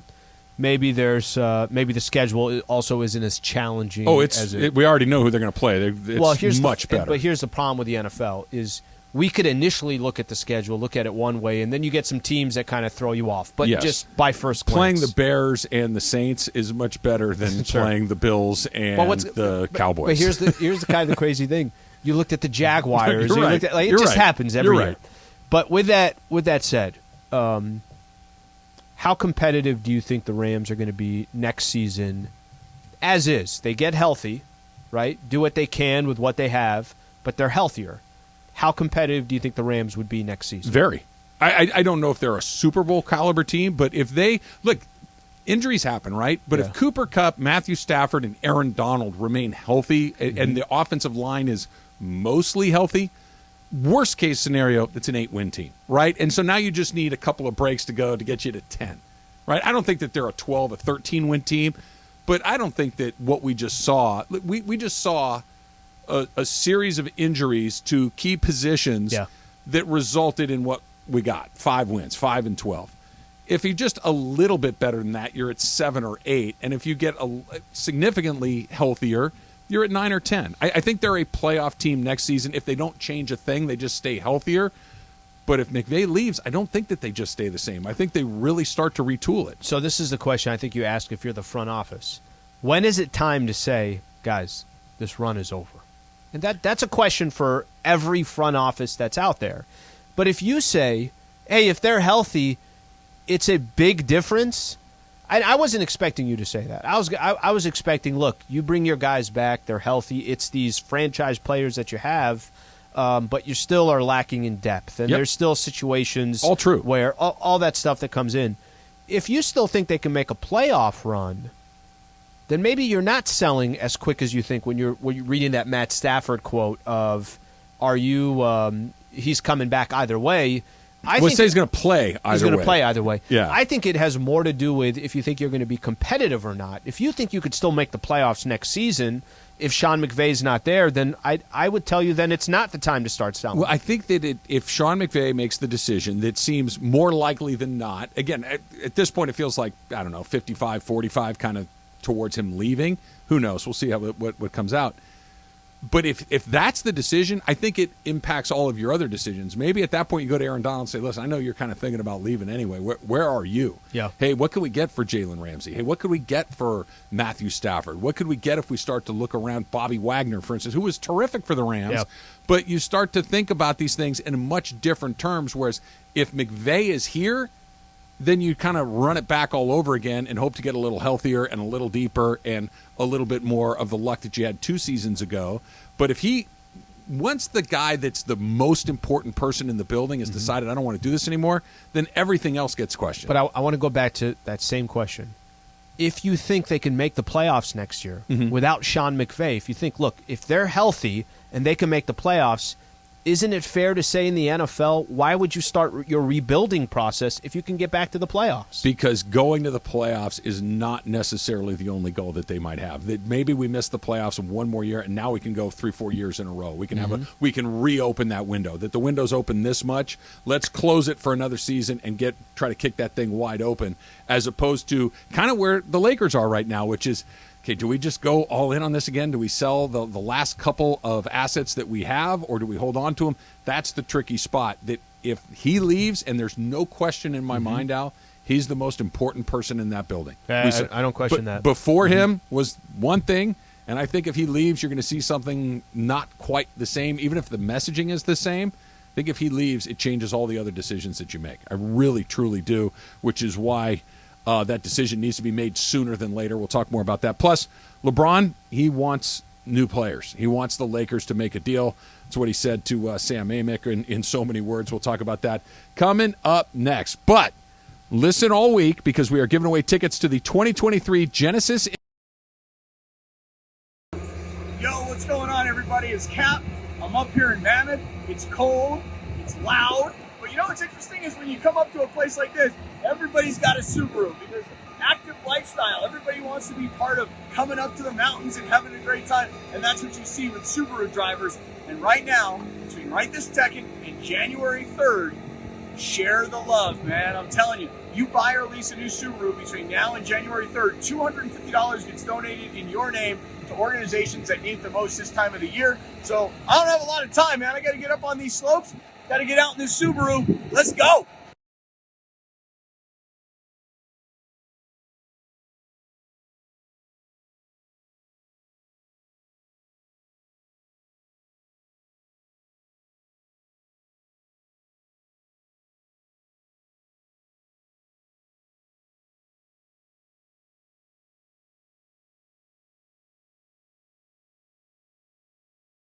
What is your 2023 New Year's resolution? Well, I could lie and say that I want to do something like get more organized or get in shape, the classics. So I'll take a more reasonable approach to be maybe this much more patient. It's the same as last year. I want to cut my weight from 205 to 190. That is the dream. I think I want to be kinder, right? I feel like sports gets me so amped up. To be able to wrangle the guys, nah, I need to lose weight, man. Whose year will it be in 2023? This is a very simple question. Year of the Dodgers. The year of the Trojans. That's right. The best quarterback in all of college football. The Heisman Trophy winner, the reigning Heisman Trophy winner, Caleb Williams. Think USC, national champions. It is Shohei Ohtani's year. Either he gets traded or he signs a $500 million contract somewhere, hopefully with the Dodgers. My year. Oh, you meant a team? Dodgers? Hopefully? Whose year will it be in 2023? I don't know yet. What is your hot take for 2023? The Cavs are going to the NBA Finals. UCLA football is going to the college football playoff next year behind Dante Moore. Let's go. My 2023 hot take? Okay, you ready for this? The Lakers this year, forget about it. Next year, year one of the post-Brody contract, year one, Lakers win it all. That's hot.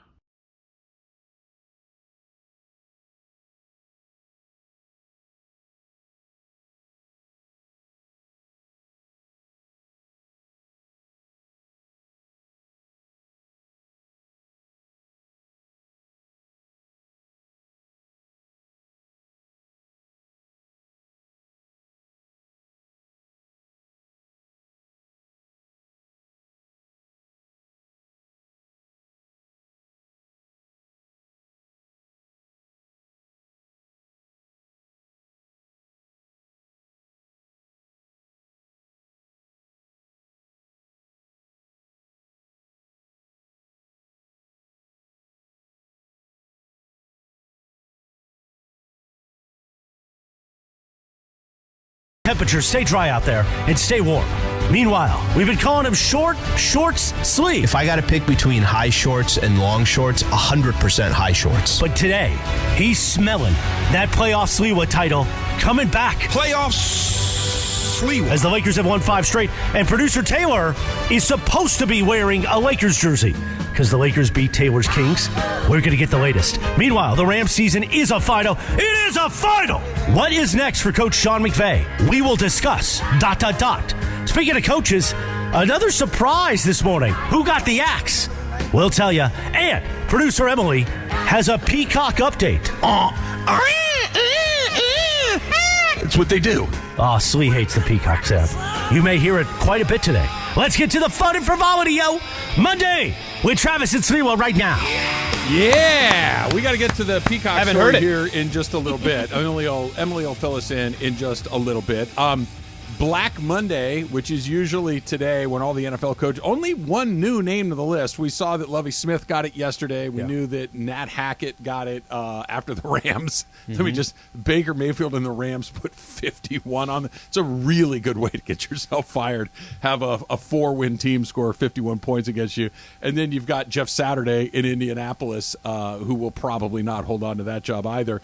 But Cliff Kingsbury got it today, so he's no longer the coach of the Arizona Cardinals, and we're waiting to find out about Sean McVay, which is weird to say. It really is, because like I think we're both kind of in that. What odds would you give it right now? So I'm at like 55% he leaves. I think how he is, you said this before, he's so upfront, honest, kind of will answer any question that you have. For him to give the answer he gave on Friday when he was asked about it by reporters, then the report comes out on Saturday that he's indecisive right now and is going to need some time off, and then kind of hearing some of that yesterday as well, I really think he's leaning towards not coming back as the coach of the Los Angeles Rams. So if you said give a percentage, I'd give it close to 65-70%. Yeah, it's funny that when you're at the end of the line, like this is apples. I think he told us a lot by not saying that much. I think so too, but it's a bit of an apples to, sledgehammer comparison kind of deal. I was very excited for this Rams season to come to an end and get my Sundays back. And I have to go talk for a few hours every Sunday. It's not a big deal. Watch football at SoFi. And I love it. But when the season is bad, and this has been a bad season, 5-12, about Halloween, you're like, all right, man, let's get to the end of the line of this thing. I guarantee you, Al, hey, what's today? Today is the 9th of January. By the 9th of February, I'm going to be like, yeah, I miss football. I'm ready to go watch some football again. And certainly by the time you get to August and September and the games start, I'm going to be fired up for it all over again. That's me. Yeah. Sean McVay and the work that he has to put in, I would imagine there's nothing in the tank right now. But a week from now, 2 weeks from now, a month from now, if the Rams can afford to give him that much runway, I wouldn't be surprised if he said, you know what, I got a lot left to do in this league. I cannot leave on a 5-12 season. I need to get back after this. I'm not all the way there. I'm only partially way there. So here's the difference with that conversation. Coming off a 5-12 season, and let's say Sean McVay decides, guys, I want to break from all this. I'm going to take a year off. The difference, I think, in his position that's so much different than a lot of these other coaches is every single coaching vacancy that comes up moving forward, they will ask, Sean McVay interested? Is Sean McVay interested? He's in a very interesting position that he's so young that he has opportunities waiting for him on TV. Mm-hmm. Money will never be an issue in his life. And getting the right head coaching job again will never be an issue in his life. So I think that there is a part of me that leans more towards he might leave for a year. He might leave for a little bit of time. Do I think he's going to come back and coach? I do.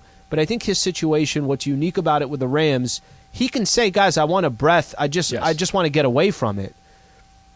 And in a year, that might change, and then every other good coaching spot that's available, they'll ask, hey, is Sean McVay interested? No question. Everything you said is true. But there's also that grass is greener thing, right? That you think, okay, another good opportunity will come around, and I'll be at the front of the line. That is true.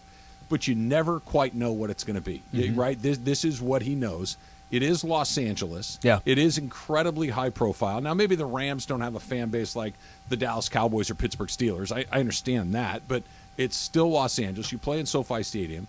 You work with a general manager that you clearly have a rapport with.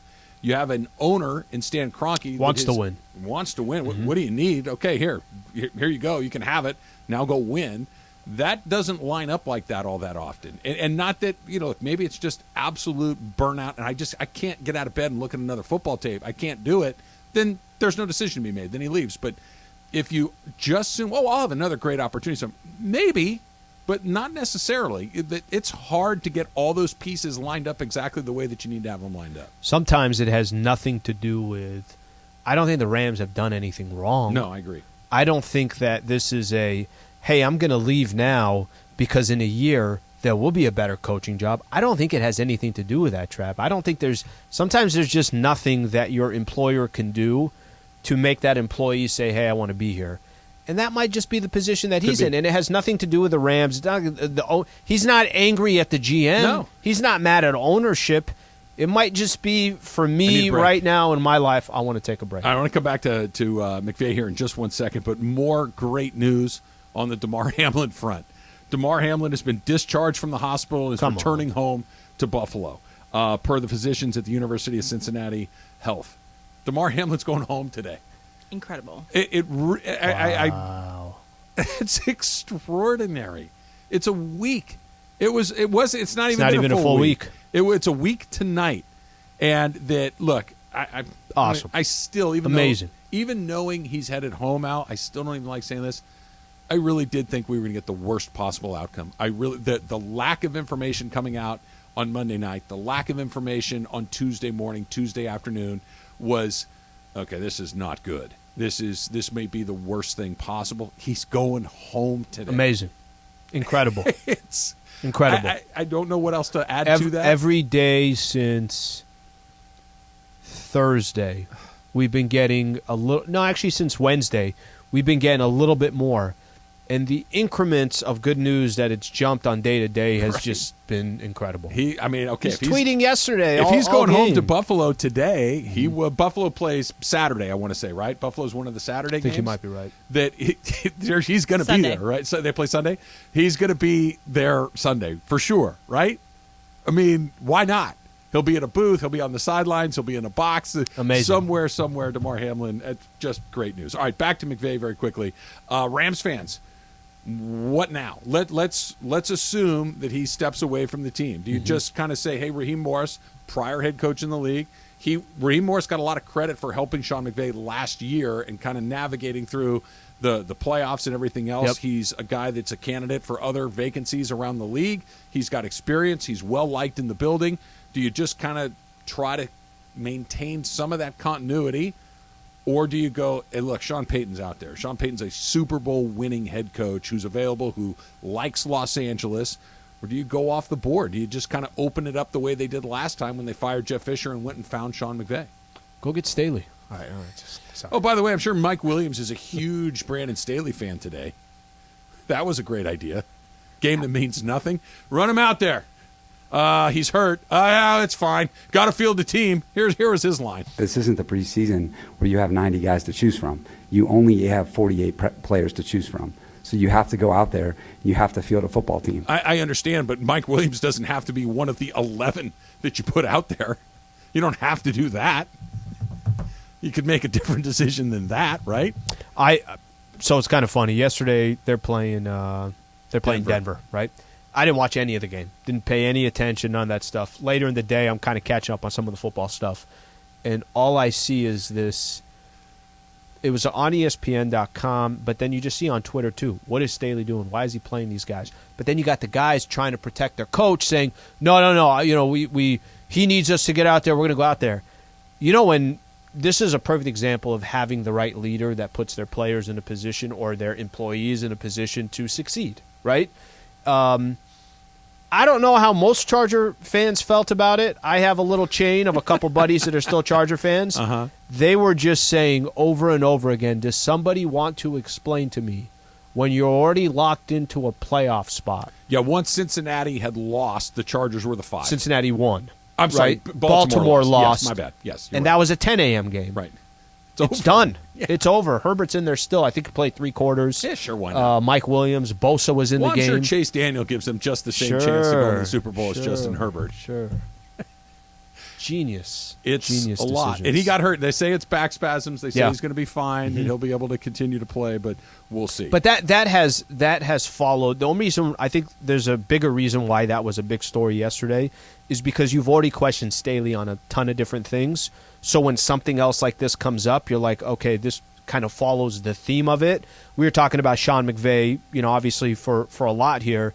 He doesn't have stuff like that has been attached to him, so he gets a benefit of the doubt where Staley right now doesn't get that benefit of the doubt. All right, then, of course, there's the Baker Mayfield question. Do you bring him back or not? Is he interested in coming back? We'll do that one next. Plus, the Dodgers made a call on Trevor Bauer. It was the obvious one. Now the bigger question, where does he go next? Is there a place for him to land? It's all coming up. It's Travis Lee, 710 ESPN. What is your 2023 New Year's resolution? Well, I could lie and say that I want to do something like get more organized or get in shape, the classics. So I'll take a more reasonable approach to be maybe this much more patient. It's the same as last year. I want to cut my weight from 205 to 190. That is the dream. I think I want to be kinder, right? I feel like sports gets me so amped up. To be able to wrangle the guys, I need to lose weight, man. Whose year will it be in 2023? This is a very simple question. Year of the Dodgers. The year of the Trojans. That's right. The best quarterback in all of college football. The Heisman Trophy winner, the reigning Heisman Trophy winner, Caleb Williams. I think USC, national champions. It is Shohei Ohtani's year. Either he gets traded or he signs a $500 million contract somewhere, hopefully with the Dodgers. My year. Oh, you meant a team? Dodgers? Hopefully? Whose year will it be in 2023? I don't know yet. What is your hot take for 2023? The Cavs are going to the NBA Finals. UCLA football is going to the college football playoff next year behind Dante Moore. Let's go. My 2023 hot take? Okay, you ready for this? The Lakers this year, forget about it. Next year, year 1 of the post-Brody contract, year 1, Lakers win it all. That's hot.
Chris teased this twice.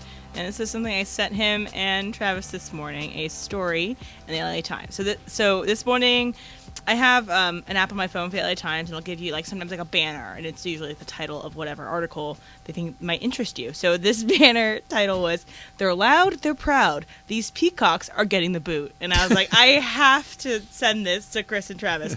And so apparently this story is about the South Pasadena City Council on the back of aggrieved Monterey Hills residents say that the entire population of peacocks from the city limits in South Pasadena are going to be moved to private ranches and estates throughout California. Talking about here. What the hell's going on here? Peafowl. That's what we're talking about. You can't move them. They've been there longer than most of those residents. So growing up in Arcadia, generations, where my house was literally a 5-minute walk from the back fence of the Arboretum, which is where all of the peafowl come from.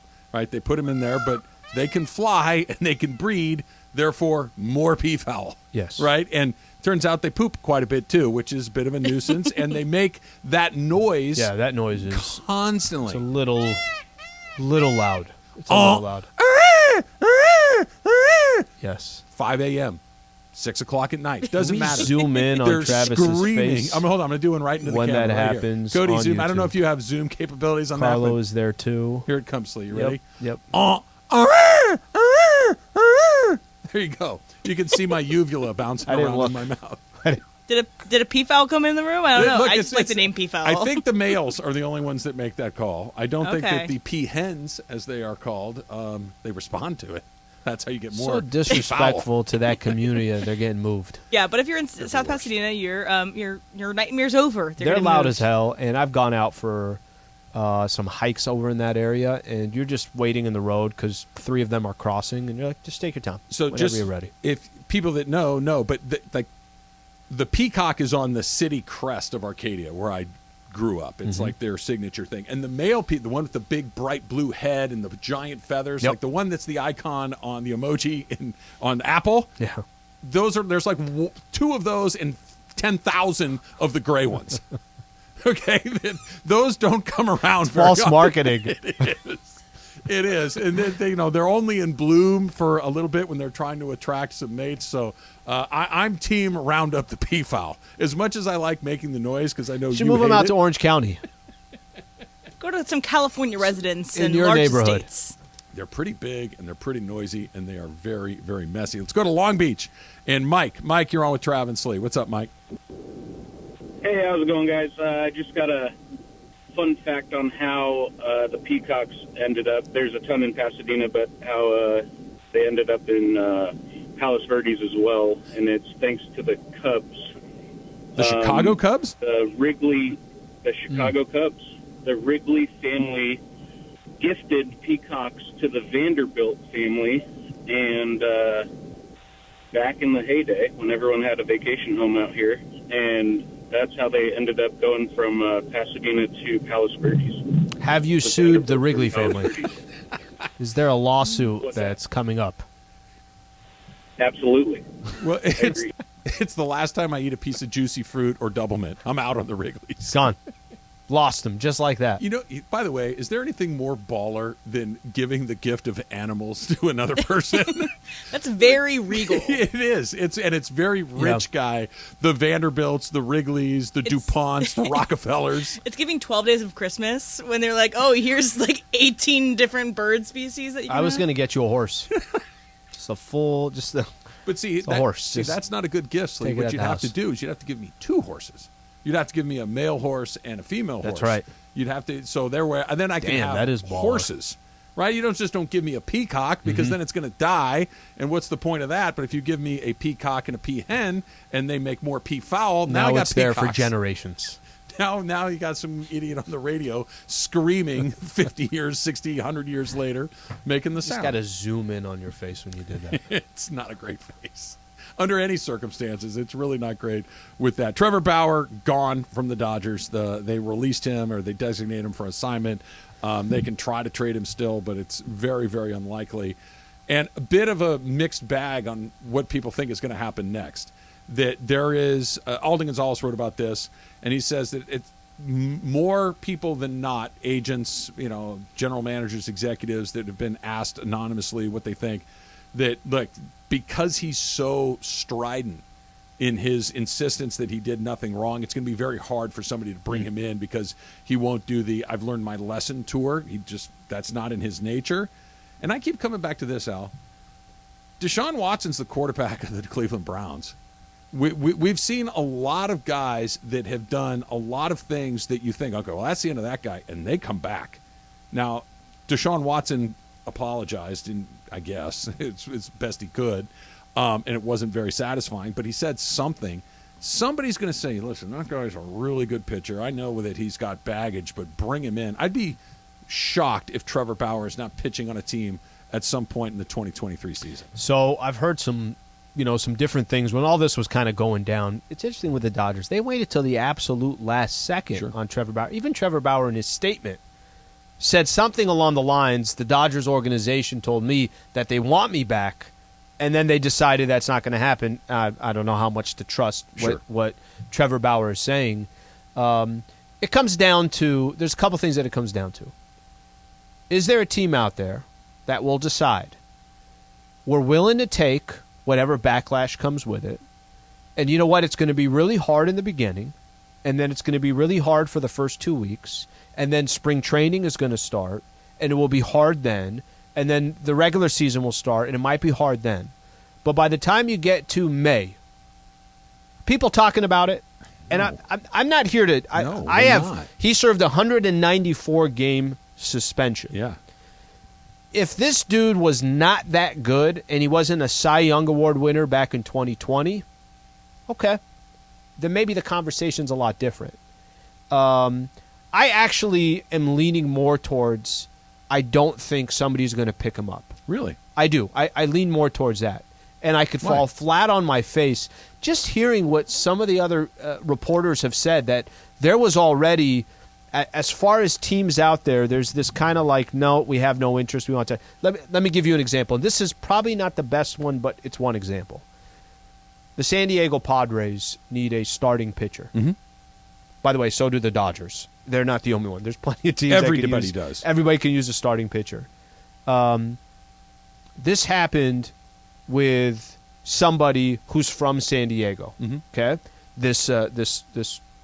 One of the three women who have accused him. Yeah, that happened in San Diego. Do I think that the San Diego Padres are going to say, let's mix this into everything else that they got going on? I don't think that. Mm-hmm. Now, can the Kansas City Royals or can a team that's just really have no connections to Southern California, would they take a chance on that? I've just read enough on it that I feel like a lot of teams are worried to do it, that maybe this time around. But what you just said about Deshaun Watson is a good example of saying, hey, Al, remember how loud all the noise was? Got quiet pretty fast. In like a week.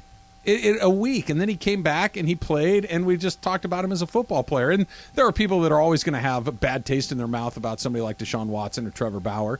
But look, John said this during Super Crosstalk last week, but Ray Rice did not get blackballed from the NFL because he punched his wife in that elevator. He got blackballed from the NFL because he punched his wife in the elevator at the end of his career. That's why. Joe Mixon punched a woman in the face on camera and got drafted and is playing well because he was at the beginning of his career. We've seen a variety of guys that talent trumps morality almost every time. I would ask you, I need to know the guy that has been in the prime of his career, which Trevor Bauer is, that did something that is, how do we want to characterize what Bauer did? Morally ambiguous, shall we say. Yep. Not necessarily a crime, but morally ambiguous, that did not get brought back into the fold. I don't think there is one, right? That if he were 38 instead of 32, different conversation. If he were a pitcher like, I don't want to put a journeyman, it could be somebody that guy fighting to be the fifth guy in your rotation somewhere, he's probably done. He's not. There are 30 teams in baseball. If he walked into all 30 of them, he's the best pitcher in the room on 27 of them. Okay, he's going to pitch again. The Astros. Your argument is it's compelling.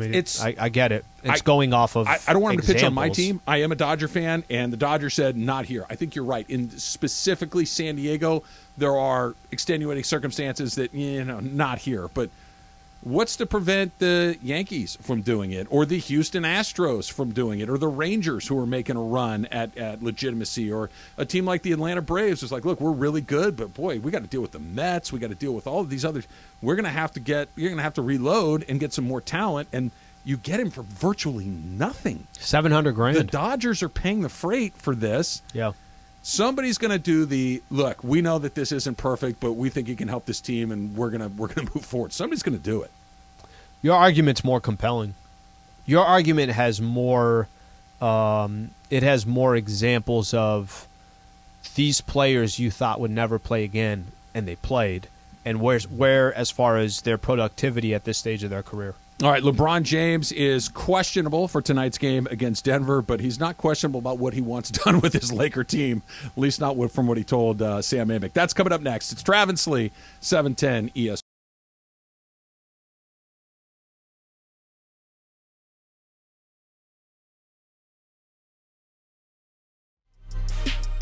Hey, Laker fans, John Ireland here. Have you downloaded the new ESPNLA app? You got to get this thing. It's great. You can get Travis and Sliwa, Mason and Ireland, Sedano and Cap, and all of our Lakers talk with Slee right in the palm of your hand. You're just one tap away from everything Lakers. You could even win Lakers tickets. React to the Lakers on ESPNLA app. Download the new ESPNLA app in the App Store or on Google Play.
more of Travis Lee, your Monday. So Rams players, Rams coaches continue to talk today. It is getaway day for all the teams that have been eliminated from the playoffs. Jordan Rodriguez from The Athletic tweeted, Sean McVay was very reflective in his press conference with us today. Among other comments, as he weighs the right decision for himself, he says by no means is he done coaching overall. I mean, this is we know the answer, right? We're just waiting for the official word. I got to make the decision. The second I say what's the right decision for myself, it means I'm leaving. The second I say I'm not done forever, well, it means I'm done for right now. Am I reading into this? We haven't, probably about a half hour ago, 45 minutes ago. I feel like he has said enough over these last 3 days to answer my questions. I think he said enough on Friday. I think that report that came out on Saturday, I think what he said yesterday and what he said today is enough for me to say I agree with him. I don't think he's done coaching. I just think he's going to leave the game for a second. And the amount of time that he leaves the game, it has nothing to do with the Los Angeles Rams. It has nothing to do with ownership. It has nothing to do with the resources. It has nothing to do with the talent that's been in front of him. I think he wants to leave the game for a second. And whatever the repercussions are to that, or whatever happens down the line, he's okay with. Yeah, I think you're right about that. I don't think what Rams fans have put together, quite quickly, just judging by the response, is, guys, if he leaves, this team becomes something else very, very quickly, I think. Not just from the decisions that will be made as far as personnel goes. They caught lightning in a bottle with this dude. This is not how this goes. No, right? It's not how it goes. You do not find a 30-year-old dude who comes in and just everything works. Go to the Super Bowl a couple of times in 6 years. Let's win a Super Bowl. Let's go to the playoffs virtually every season. Let's only have one bad year out of the first. That's not how this goes. Usually it's up and down. You're good for a year or two. You're bad for a year or two. You fire him, on to the next guy. That this is, I think we were all taking it a little bit for granted that, oh, he's going to be here 10 years, 12 years. Maybe it's a Mike Tomlin kind of run. Maybe it's a Pete Carroll kind of run. Sure. An Andy Reid in Philadelphia. This is yours for whenever you for as want to long leave. as you want. And we want to compete every year, so we're on the same page. Yeah, it's if he makes that decision, and now we're talking who's next, Rams fans, you need to buckle up for that. That could be a very, very different conversation. What happens with the soup commercials? Have people looked into that at all? I have no idea what that means. Taylor, quick on his toes. That was me. By the way. Give Travis. Oh, that was you? I have no idea what that means. Taylor, quick on it. Don't worry, it's been on that screen for a long time. Look, we've got that and we've got this. Does Travis go deep? Travis goes deep! Those are the two, like everything else, there's only like 12 things on my board. It takes me forever to find something. I know where those two are. Those you know. Oh. Can we just go back to, for a quick second here? The man looks really good in this Laker gear. I'm itching. I'm getting hives or No, something. you're not. Dude, where'd you keep this? In a glass case. Mothballs and hanging on his wall. At Wells Fargo in a bake. He worships at the altar of magic every single night. I believe it. Bro, you look solid there. If you're not on YouTube, go on YouTube. Go take a look at Taylor. Taylor, I want to tell you this, and I have no dog in this fight, right? We're going to a Lakers game, Taylor and I. You look really good in that. You really did. He looks like a Laker fan. Like if you walk in, you're like, oh, that guy's going to the Laker game. You look like you're supposed to look. Got some suggestions for the team. Yeah, I think we need Phil Jackson back here in town. Trade for Trae Young, Kyrie Irving. Oh, boy. Miles Turner. Trade everything away. What could go wrong with any of those moves? LeBron wants him to do something. What was the line that he gave to Sam Amick when they were walking towards the bus? You all know what that should be happening. I don't need to talk. That was after saying that, it's not his job to make personnel moves, that it's not rocket scientist, that everybody knows what needs to get done. He obviously wants something to get done. We're a month away from the trade deadline. And like you said earlier, Al, sure, okay, A, what, and B, at what cost, and everyone else is kind of in the same boat. There's only a handful of teams in the West that are out of it, and the Lakers and everybody else are not one of them. You go look at the standings right now, and it's exciting to see that the Lakers they're back in the mix. Trav, look, there was no point in last year. Last season, they were never in the mix. Lakers haven't had a 5-game winning streak. I don't know how long it's been, but I know it's at least 1 year that they have not had a 5-game winning streak. The issue that I think is we have not reached a point in the season. By the time tonight is all said and done, we're at the 50% mark. 50% of the season is done when the Lakers are done with the Denver Nuggets tonight. It'll be 41 games. They're one game from 6th place, but they're also one game from 13th place. Now, I'm not – listen, I think there's value to draft picks. I understand that there's value to draft picks. Maybe I don't value them as much as somebody else does. So Sure. I'm not in the camp of, no, you can't touch that pick 5 years from now. I'm not in that camp.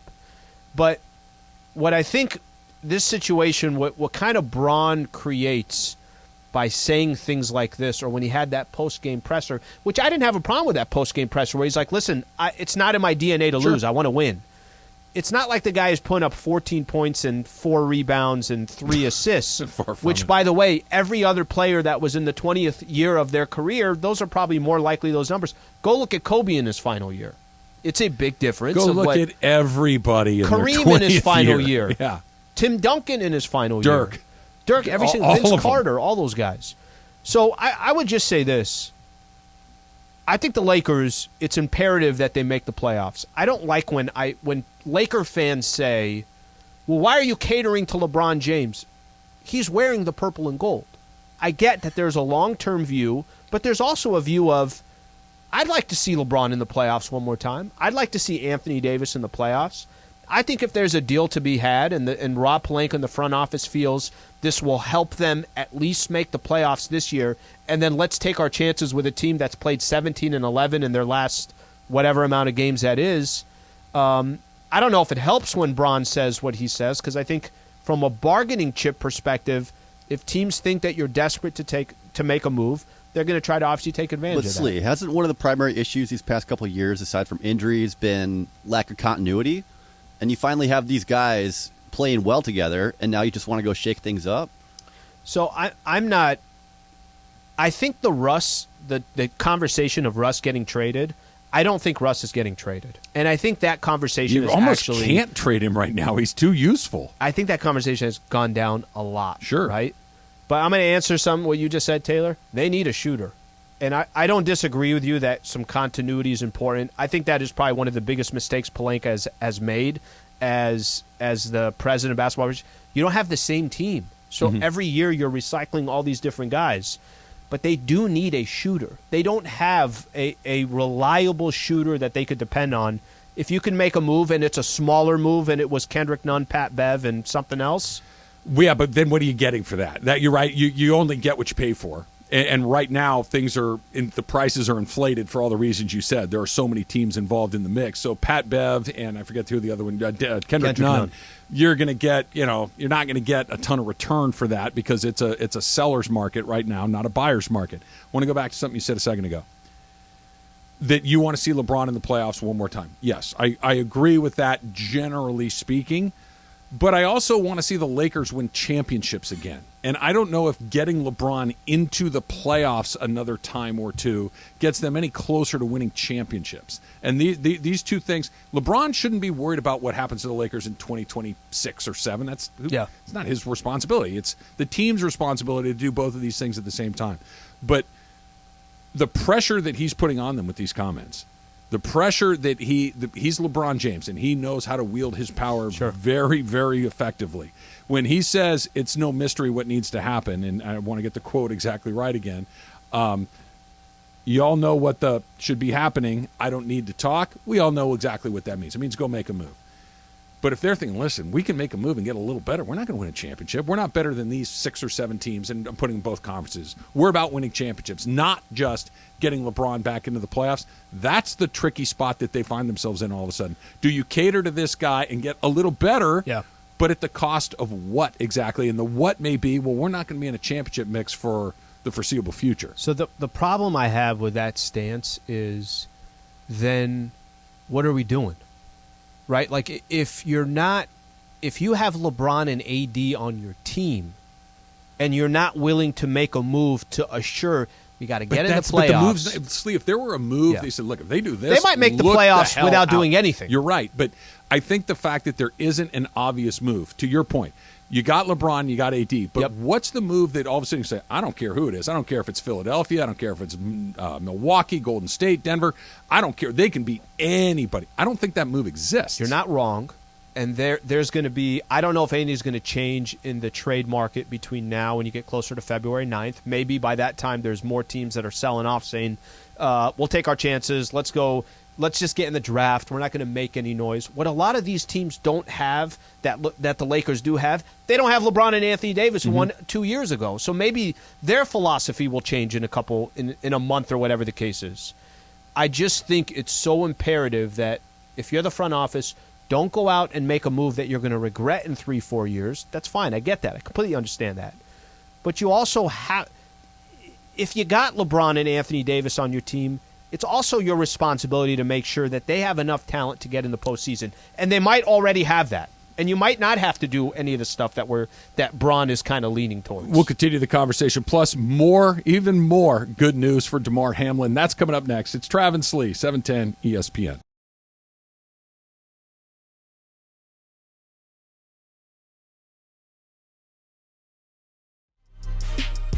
Hey, Laker fans, John Ireland here. Have you downloaded the new ESPNLA app? You got to get this thing. It's great. You can get Travis and Sliwa, Mason and Ireland, Sedano and Cap, and all of our Lakers talk with Slee right in the palm of your hand. You're just one tap away from everything Lakers. You could even win Lakers tickets. React to the Lakers on ESPNLA app. Download the new ESPNLA app in the App Store or on Google Play.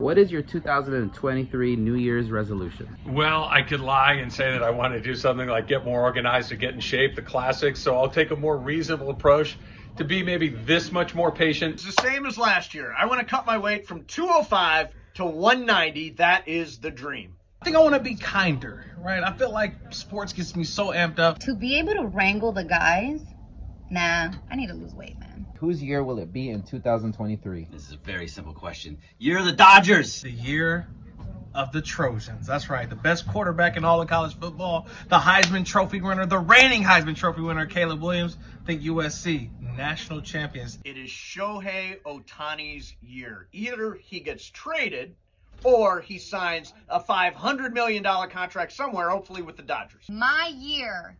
Oh, you meant a team? Dodgers? Hopefully? Whose year will it be in 2023? I don't know yet. What is your hot take for 2023? The Cavs are going to the NBA Finals. UCLA football is going to the college football playoff next year behind Dante Moore. Let's go. My 2023 hot take? Okay, you ready for this? The Lakers this year, forget about it. Next year, year one of the post-Brody contract, year one, Lakers win it all. That's hot.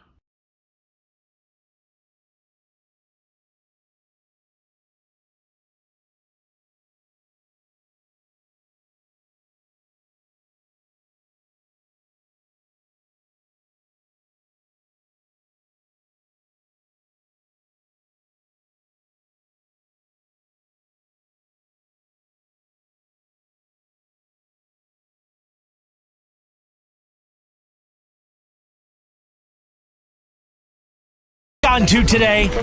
Yes, it's time for the dump. So we've gone from what happened on Monday Night Football a week ago to Damar Hamlin's life hanging in the balance, getting 9+ minutes of CPR, being resuscitated on the field, and really all of us fearing the absolute worst possible outcome. Damar Hamlin just tweeted, "Headed home to Buffalo today with a lot of love in my heart. Watching the world come together around me on Sunday was truly an amazing feeling. The same love you've all shown me is the same love that I plan to put back into the world and more, bigger than football." Just it puts a smile. If you're not smiling hearing that, there's something wrong with you. That is just an extraordinary turn of events, Lee, and seeing Naheem Hines take that opening kick to the house was like, yep, there's some stuff in the universe that doesn't make a lot of sense, but is awesome nonetheless. Here it is. We're underway as New England decided to defer after winning the toss. And here's Hines on the run back, breaking a tackle and taking it past midfield. And down the sideline he goes. This is storybook. An opening kickoff return for Damar Hamlin. And this place is absolutely going wild. Oh, you just said this is storybook. This is almost fate. I just can't believe what just happened. Josh Allen, the same thing. 6 days removed from this. Incredible. I can't believe it. You hear Tony Romo get choked up a little bit right there, and you're looking around, and you see the look on Josh Allen's face. You see the look on Stephon Diggs' face. It's like, what the hell is happening right now? Just a really awesome moment. You said it best when you set it up, right? Just kind of going through the timeline. Hasn't been a week yet. No. It's not been a week. Tonight would be a week. Right. And to think, where we were Monday night, where we were Tuesday, Wednesday, you got a little bit of good information. Since then, it's just been spiraling the right way. So it's amazing news. So yesterday was also the final day of the Red Zone on DirecTV. That it's going to move, I believe it's to YouTube. Is where it's headed next. YouTube Music and YouTube will be right there. And then you won't have to change the channel. Will be Doomsday, YouTube Music, and the NFL Sunday Ticket all in one spot. That is correct. Andrew Siciliano has been doing it since its inception. And he does just an amazing job with it. Here's how he signed off from his final DirecTV Red Zone broadcast. And the Dolphins, as the 7th seed, are in. They'll go to Buffalo. And that's going to do it. Thank you for watching the Red Zone channel today. Season 18, Week 18, Episode 308. For all of us, and I truly do mean all of us here in Los Angeles at DirecTV and NFL Sunday Ticket, we thank you for watching Episode 308. We thank you for watching another week of the one, the only, the original Red Zone channel. My name is Andrew Siciliano. I'll see you some other day. So I had a baby. That's great. I've known Andrew for a really long time. He's a super good guy. Good people. He's amazingly talented at what he does, and he is a Travis and Sliwa listener. I know that for a fact. He will text us or text me occasionally during the show when we're on. Slee, DirecTV and the Red Zone changed the way we watch football. It's totally different pre-Red Zone and post-Red Zone, because before you got your games that were on in your market. Yeah. And then you'd get the Sunday Ticket and say, I don't know, you're a Minnesota Vikings fan living in San Diego, you could watch all the Vikings games. But this was a guy that was an expert telling you what was happening in the moment as it was happening, bouncing from game to game, and it was like all touchdowns and scoring plays all the time, and just watching a 2nd and 8 from your own 26, like, nothing's going to happen here, take me over to this game. Changed everything. It's the only sport where you can really do it like that. Yeah. Right? Just NFL, there's something about when a team is driving, there's something about a team close to punching it in. You can't do that in the NBA. You can't do that in baseball. You can't. They tried it. Baseball was dreadful. And maybe there's guys on second and third. Whatever the case is, right. NFL, it's perfect for it. And Siciliano, hats off to what he did. Yeah, he did a great job. And, I watch the Rams games, and I watch Red Zone. That's how you have your team, right? Yep. You have the team that you root for, and then it's like, somebody flip it over First to the off, Red you're Zone. a liar. You watch the Dodger channel. No, I'm talking to her. Of course I watch the Dodger channel. All right, that's on 94% of the time. I was flipping, speaking of DirecTV, I'm a DirecTV customer, and I'm flipping through my queue of the shows that you have saved, and I realized I didn't have a lot of space left, so I started deleting a bunch of things, and I didn't even know I had the Fernando documentary recorded, but of course I do. Of course it is. I left it there. I decided I'll keep that. I deleted Absolutely. all of Susan's shows and all the kids' stuff. Completely. The Fernando documentary stays. You never know. You never know when you need it, when your family leaves for a couple days. Absolutely. Gareth Bale announced his retirement from club and international soccer after a 17-year career. His last club goal, LAFC MLS Cup, to tie it up to send it to PKs, and this is what it was. Palacios looking, throws it on the ground to Elias Sanchez on the far side. LAFC trailing 3-2. Tiki dragging it to the end line. Palacios keeps it in play to Bale in the middle. Wow. Gareth Bale has tied it up! Gareth Bale has tied it up!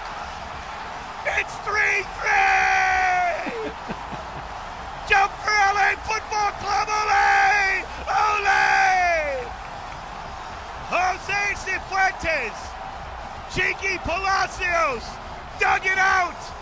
They did not quit, and Gareth Bale was in the middle waiting for it, and Gareth Bale delivered. It's 3-3.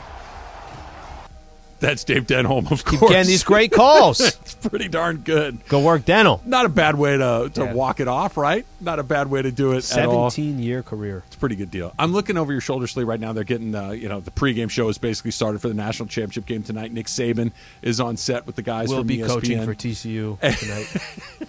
But, okay, tell me, did you think of McVay right here? Like, Saban pops on TV. Saban's really good at TV. He's really good at it. He's surprisingly funny. He's glib. He obviously knows what he's talking about. Dry sense of humor. Very dry sense of humor, but definitely has a sense of humor. And you can tell he's bored out of his mind right there. He's doing it because I'm Nick Saban. I got to be there. I got to have all my kids that I want to recruit know that, hey, I'm still here. Kirby doesn't get all you guys. I get some of these. And Nick Saban, I don't know what he is, probably close to 70, right? If he's not 70 already. Sean McVay sitting there doing that. I'm not saying he's not going to go do it for a period of time, but I think he will be bored out of his mind. Right or wrong on this, sometimes it helps your perspective on things when you leave something. It's so much of the time we never have proper perspective on things. If McVay leaves the game, he'll probably never love it more than looking back on it and saying that's where I want to get to. So whether he's doing that or he's not doing anything, I think we both know that McVay's going to coach again. Sure. Just may not coach for the Rams. He may not coach, but I just want everybody to take a moment and visualize Sean McVay. We're here, week 9, the Jets and the Jags getting ready for a Thursday night till. It's like, really? Mm-hmm. This is what I got? I got to break down Mike White's offensive approach? Really? This is what we're doing this week? Do you ever hear Barkley on TNT? I love it. And he'll just... He has no interest. The game is bad, and he's like, what time do we have to be here till? Just the most baller response I've ever heard in my life. And he had his whole career, too, and now he's sitting there doing it. Big inventions, Red Zone, of course. Yep. Little something called the iPhone got introduced today in 2007. Might have changed the course. Human history. That might have changed some things. Taylor, look up when Google Pixel started. Look up how long it's been around and its invention. I'm trying to think if there's something else in our By the way, it's lifetime. normal now. It's normal now. You've got it figured out? It's normal now. Not when it shows up on my phone and I can't get Emily's group text on my laptop while we're doing the show. You want to hear a story I didn't want to share to you, but you're going to like it, so I'm going to go ahead and share it to you. Lakers PR guy, Mitch Hecker, really nice guy. When injuries happen, stuff like that, they will text the beat writers, the broadcasters, stuff like that. So you get that information, and then we'll go out on Twitter, whatever the case is. Comes to me on Friday, and he's like, hey, did you get an Android? I said, yes. He said, okay. He's been texting me, as nice as he is. He's basically sent me a text away from the chain. Yeah, you destroyed the chain. I think I'm jacking up the chain. I'm like, Mitch, I don't want to hear You're this. not. I feel incredibly bad, and the guy is nice enough to help out a brother. You said, I think turned off my I'm mic. jacking up the chain. I can't even You did jack up the chain. Before, when Emily would send something to you, to Taylor, to myself, to Chris, all of us in our little group chat, I'd get it on my laptop, Lakers which I'm pregame looking show starts on iMessage. which I'm looking at on my laptop. I get it all. Now, I don't get it. Emily's like, I You texted don't need you it something. on your laptop. Yes, I do. It's the only thing I'm looking at during the show. I don't look at my phone very often during the show. And it's easier for me too to send things on my laptop because I'm also on my computer. Guys, so it does I can't hear mess up anything. show stuff. Just And it's fine. when you'll get a thing like you'll give a thumbs up. You all right there, Mace?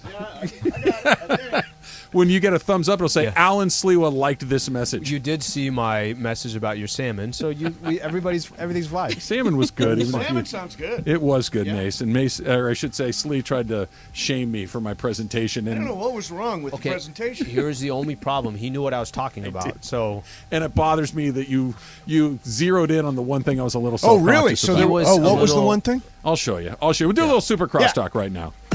ESPN AM 710 Los Angeles. KRDC AM 1110 Pasadena, Los Angeles. K256CX 99.1 FM Pasadena, Los Angeles. It's the greatest segment in LA sports radio history. Oh my God. When the shows come together for magic on the radio. It will only grow stronger. Super Crosstalk. Are we ready for Mason and Ireland to join Travis and Slee? Super Crosstalk begin. It's time for Super Crosstalk. So Momo is making her way over here from TV. Yeah, or in the rain, or I'm Or not in the sure. rain, getting a what. Momo special it's downstairs, absolutely perhaps? beautiful outside. Is it if you're pouring? driving around, Pouring? it's awful. It's terrible. I hate the rain. I know we need it, and that's You the know, we big really could thing, use and- it. I haven't Yeah. said that today. That's my we new goal. really could use it. That's what they all say on the TV. This is the same thing. I swear, since I was a kid, my dad, my mom, my uncle, aunts, all that stuff. When it rains, man, we really needed that. Really need My that. dad Yeah. says it Really every needed time, that. and I want to usurp it from him. I want it to become. You mine. want to steal it? Yeah. I want to do it. I Yeah. want to be the Do guy it. that says Do we it. can Be that guy. absolutely use it. So the salmon, I thought Yeah. looked fantastic. Thank you, although Mace. right away, Sliwa pointed it out, and now I'm seeing the exact same You thing. know what I'm talking about, right? What you did was you plated a beautiful piece Beautiful of salmon. plate. Thank you. Beautiful, Beautiful plate. plate. Thank you. And then you wanted to add sriracha, which I completely get. Well, and you made it sort of this crooked smile Yes, around that's the all. end. If you of look the carefully I'm on trying the to say. fish, there's a nice squiggle of sriracha. Oh, okay, good. Right, good. but then I said, I need to do that little thing they do in the restaurants. Oh, Where yeah. the little brush. Right, Only right. I choked. Yeah, you choked. All you needed was to squiggle the sriracha. You needed and a spoon. That's how they do it. They get the spoon edge and you smooth it with a spoon. But you know what's I gonna watched happen? Chopped. I know how this stuff So do works. I. I knew how to do it, but I did it, and I'm like, all right, I'm going to leave it. And then I'm like, Sliwa won't notice that. Emily, maybe. And then Slee pounced Mace, on here's it. the thing. Here's the thing. If we don't tell him, then he's just going to continue to send photos like that. That's He's true. never sending a photo like that unless it's the perfect squiggly line. Yeah, moving right. I forward. took my time. Look how I framed it all up. It's you like framed it up. It's beautiful. Very disappointing. Yeah. Salmon looks good. Now, do you watch the Chopped? I watch do. Chopped all the time. I'm a and loyal viewer. I watch it. I'll go back and look at the library because we play a game at my house. We play Okay. the Chopped game. What's the which game? is you see the introductions of the chefs, and then you have to make a bet on who you think is going to win just based on their background. Yes. And then Ted, of course, decides, and Love all those Ted. guys. Ted is the best. He's awesome. And then you see who wins Chopped. So we play Chopped. How at often my are you house. right? I hit about a third of the time. It's which hard. Is about right. It's because hard. I didn't know this was a game, but I'm playing the same game with you. Oh, he's a big cheese guy. Oh no, she's a big Italian food. You know who's person. a good bet against? Let's go deep into the weeds Yeah. and chop through. Anybody that's a home chef, they're out. Oh, home chef. A you're home done. chef is No. almost This- an automatically out. This is not for home chefs. This is for professionals. This is for real. Do you watch cooking shows? So here we're going to go back to YouTube. We're gonna go back to YouTube. you watch cooking shows on YouTube? YouTube they'll have guys, this is their channel. They have 1 million subscribers, Right. 500,000 subscribers. And they will go, this time they're going to Italy. And they're going to they're going to go to Naples, and they're going to go to Milan, and they're going to go to different parts and they're going to go eat at these unbelievable restaurants, and they'll go back. Some of these restaurants will allow the chef, or they'll go back with the chef and show them how they prepare and everything else. So I don't watch Chop, but I watch a lot of those food shows. What I can't do when watching a food show, and I'm sure you're the same way. Are you ordering food and eating while all this stuff's going on? No, I can't. No. No? I have to. No. I have to gotta have eat. already eaten before I put on Chopped. Like, I've got to be satisfied so that Chopped does not spur me to order something. Don't they say bad for me? If you're going to go to the grocery store, Don't eat go hungry. first. Yeah, don't go hungry. You don't buy go find a everything. bunch of stuff. I'm just looking at it for learning how to do things. Like, I could probably do that at home. You know where you could learn a lot of, and you won't go on. My mom is getting recipes off TikTok. Really? Yeah. My mom is scrolling through TikTok. She'll occasionally do a goofy dance, and then she'll make, tuna casserole or whatever the hell she's making. If there's one thing to get him on TikTok, that will get him on TikTok. Yeah, no, recipes. You can get recipes off TikTok. That's the best. That's the best I've heard. DIY stuff is big on TikTok. Recipes are big on TikTok. It's not just for the kids doing the funny dancing. Well, it's mostly that. We'll see. It's a lot of that. You're pushing me in the right direction. There you McVay coming or going? Well, my sources are. I'm kidding. I don't have any sources. I think he's gone. I do too. Yeah, I think he's gone. I mean, once you start seeing that story, wants to take some time to away from the team to evaluate. Once I see that, You know what we haven't heard from him either? I honestly don't know what I'm going to do yet. That would fill me with a little bit more hope that he might be coming back. He said, guys, I need some time. I don't know. He's being very cagey with how he answers these questions. Sure. And I understand why, but none of the caginess in the answers leads me to believe that he's coming back. I think the only hope that I have for him coming back, because I desperately want him to come back, too.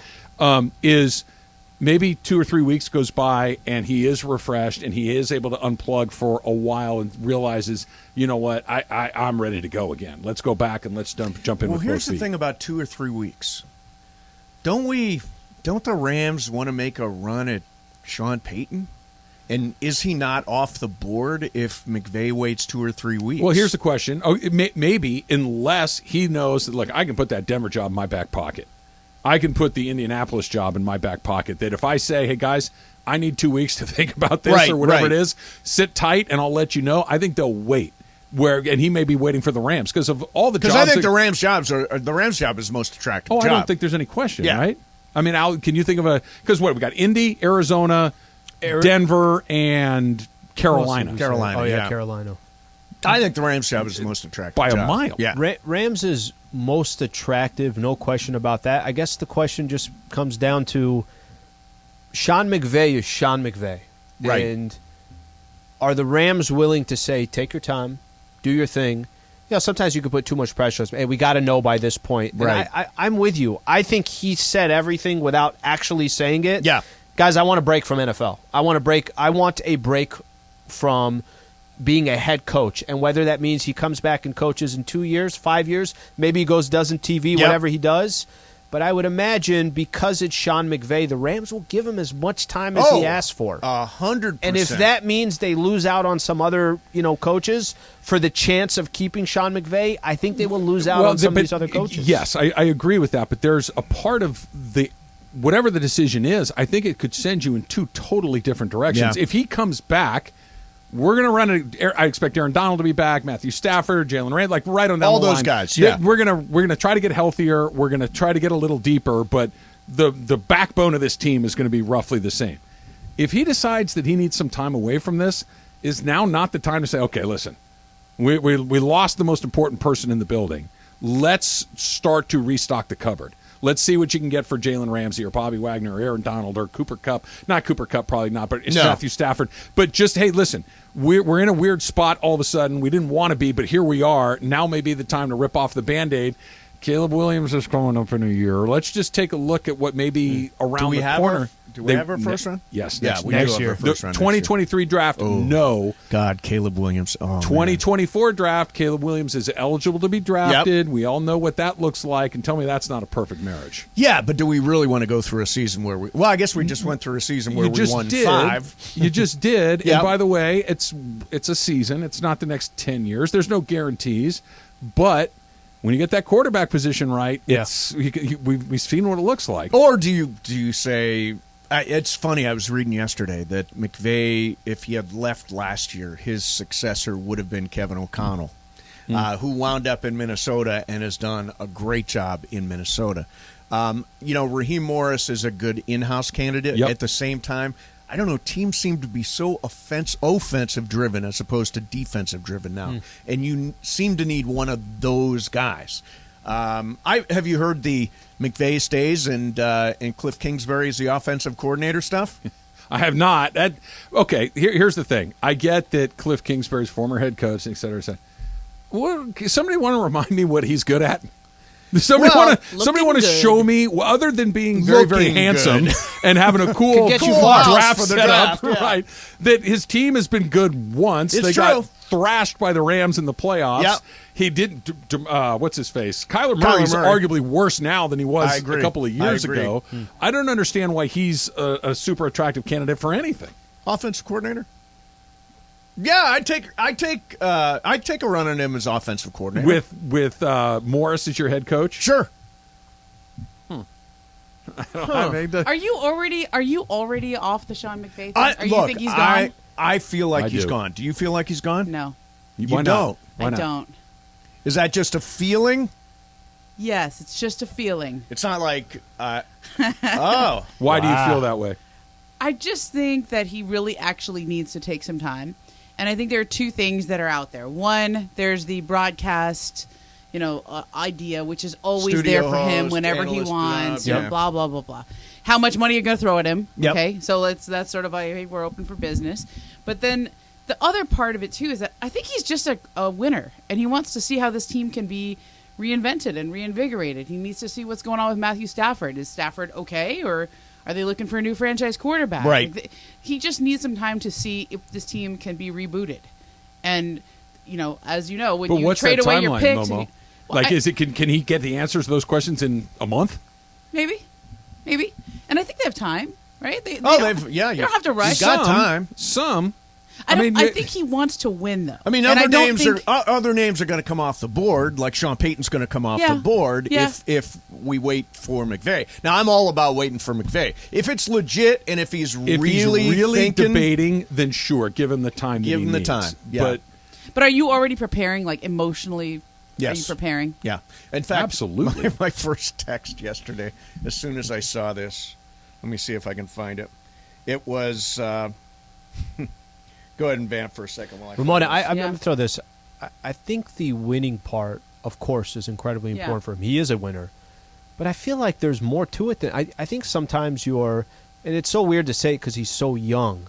Sometimes you just need a break from whatever you're doing. And I feel like for him, it has nothing really to do with the Rams. Do you think the Rams ownership doesn't want to win? Do you think the GM doesn't want to? I know, but they're in a tough position to trade away all the picks. Yeah, trader. Well, but at the same time, they are going to get healthy, and they do have what is essentially an early second round. Put the football pick thing aside. Yeah. I think that there's draft picks and cap space and all that stuff. That's the footballiness of it all, right? Yeah. Then there's he just got married. His wife is from Ukraine. Yep.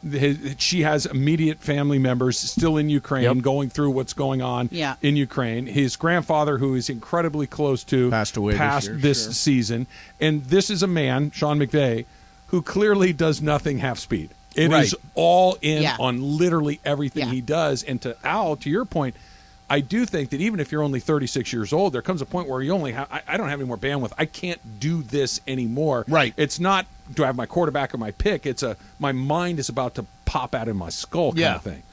So I got this text yesterday from Bergman. Sean McVay, immediate future as the Los Angeles Rams head coach, is in limbo. Multiple sources tell ESPN from Adam Schefter. I fire back. I like Bengals offensive coordinator Brian Callahan, 38 years old, learned the offense from Zach Taylor, was Stafford's quarterback coach when he was killing it in Detroit. That's how quickly I was. My goodness, that was quick. It took me no time at all. I like that guy. Dang.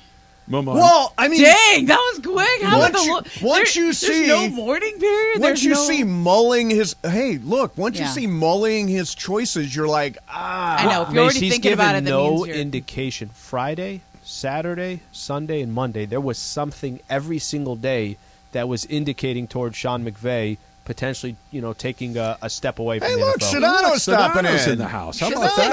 That's just an fresh from doing his appearance. Brand new. I don't have a show today. Brand new podcast. You're doing the you brand wanted new a little podcast. super crosstalk, little appetizer. Yeah, we don't have a show, so I figured I'd come in. I just wanted to ask Mace how sad he is about Sean McVay. Right Which we're working through our grief as we speak. Super sad. You think he's coming or going? I think he may go. I think so too. Yeah, I think so. I mean, when too. you're talking, I know he didn't say it to the media, but when those and who leaked but them there's out also too, right? a component. Look, maybe I'm just more skeptical, but I'm like, well, you leak that out, and then that's basically saying, get your best offers in, whatever broadcast TV network. For. Yeah, I mean, look. I mean, he here's the thing. interned for us like 2 years ago, basically. Here's the thing. He is going to be the next great broadcaster. He's going to be great whenever he decides to do that, and however long he decides to do that. Amazon guys, I think that they had a good first year. Al Michaels and Kirk Herbstreit. Pretty sure that was a multi-year deal for all those guys, right? Yeah. Joe Buck and Troy Aikman. Set. There's not an anywhere. obvious landing spot. Is there an Fox. obvious? Yeah, because Brady's not going there yet. Not yet. But and isn't it Greg Olson right now? Greg Olson and Kevin Burkhardt. Yeah. So it's really about what's open and who wants to throw the most money at somebody. Right. But he should have done this. If he was going to do this last year, was the time to do it, because Amazon was clearly going to give him that job. Whatever he wanted. Yeah, whatever he wanted. Yeah. I still come back to this too, and because I've been around guys like Sean McVay before, they need some time away. They need to recharge batteries, all this stuff, and then a week or two into it's like, what the hell am I doing? The juice that he gets from coaching football games is what makes that guy go. Does it feel like that situation? Does it feel like that? Yeah, I really do think it could be one of these. I'm overwhelmed with everything that's going on. Well, he's getting married. He wants to have a family. All of the above. And then small. we get close to the draft, and it's like, wait, I don't have draft picks to make. I don't have a team to manage. So I'm like big on this because I'm literally living this right now, right? Where you have to do the job differently as you go through your life. Yeah. Okay. I had 2 babies in the last 4 years, right? It changes who you are, how you do the job, how you put yourself into the job because you're split now. Yeah. We had this conversation on the phone the other day. And I think I'm just as good at my job, if not better in certain ways, and I'm probably not as good in other ways. But it's because it's where I put my resources, focus, time, and ability. But I still love what I do. It's just I don't necessarily go on the road quite as much as I used to. But we've all adjusted by doing the COVID years to doing the job somewhat more remotely. So you make different choices about where you put your energy. Can Sean do that? Can he do the job some can, differently? Some can't. Yeah. Can he change his focus? I think that's literally the job of every working parent. George, you have to figure that out. Yeah, no doubt. And Momo said she's better at some things and maybe worse at others. Is she better or worse filling in for John post-babies, Mason? Oh, she's the best post-babies. Okay, there you go. Should have another one. It's like I anticipate today is going to be a magical show. Yeah. I think so too. Post-baby You know show. what it is? You're looking at me with my TV lashes on. Oh, yeah, no. Yeah, that's what it is. You're batting It's them the at me. TV. You You're should bring the batting kids your in. lashes at me. And I made you a I cute have two. video You with have two. Daniel Yeah. over the weekend. I saw the cute Ramona, video. Was with that the Ramona. best video? It was. Now, are you warming the up to kids in. children now because Momo has 2 kids? Yeah, I mean, I think it's great when Uncle Mace? I think it's great when other people have kids. Uncle Mace? Yeah. Bring Go the for kids 3. and leave them with Jorge and Yeah. Greg. Wait, They'll I feel take like care of Mace Uncle Mace would not be a bad thing. Like I feel like Uncle Uncle Mace would be okay. Uncle Mace Uncle- likes donuts. Uncle's the Kids right love job. donuts. Yes. Uncle's the right job. Yeah, for Mace. No, Uncle. Yes, yeah, agreed. yeah, not Dad. Right. But Uncle Uncle- Mace, let's go get donuts and ice cream, kids. Yeah, You know, exactly. let's That's go. me, You'd be a man. good dad. Uncle's I do. the job because You at got the it end of in the you. night, it's like, Hand good it night. back. Yeah. See you all next week. That's how you do it. Mason and Ireland coming up next. We'll see you tomorrow. 710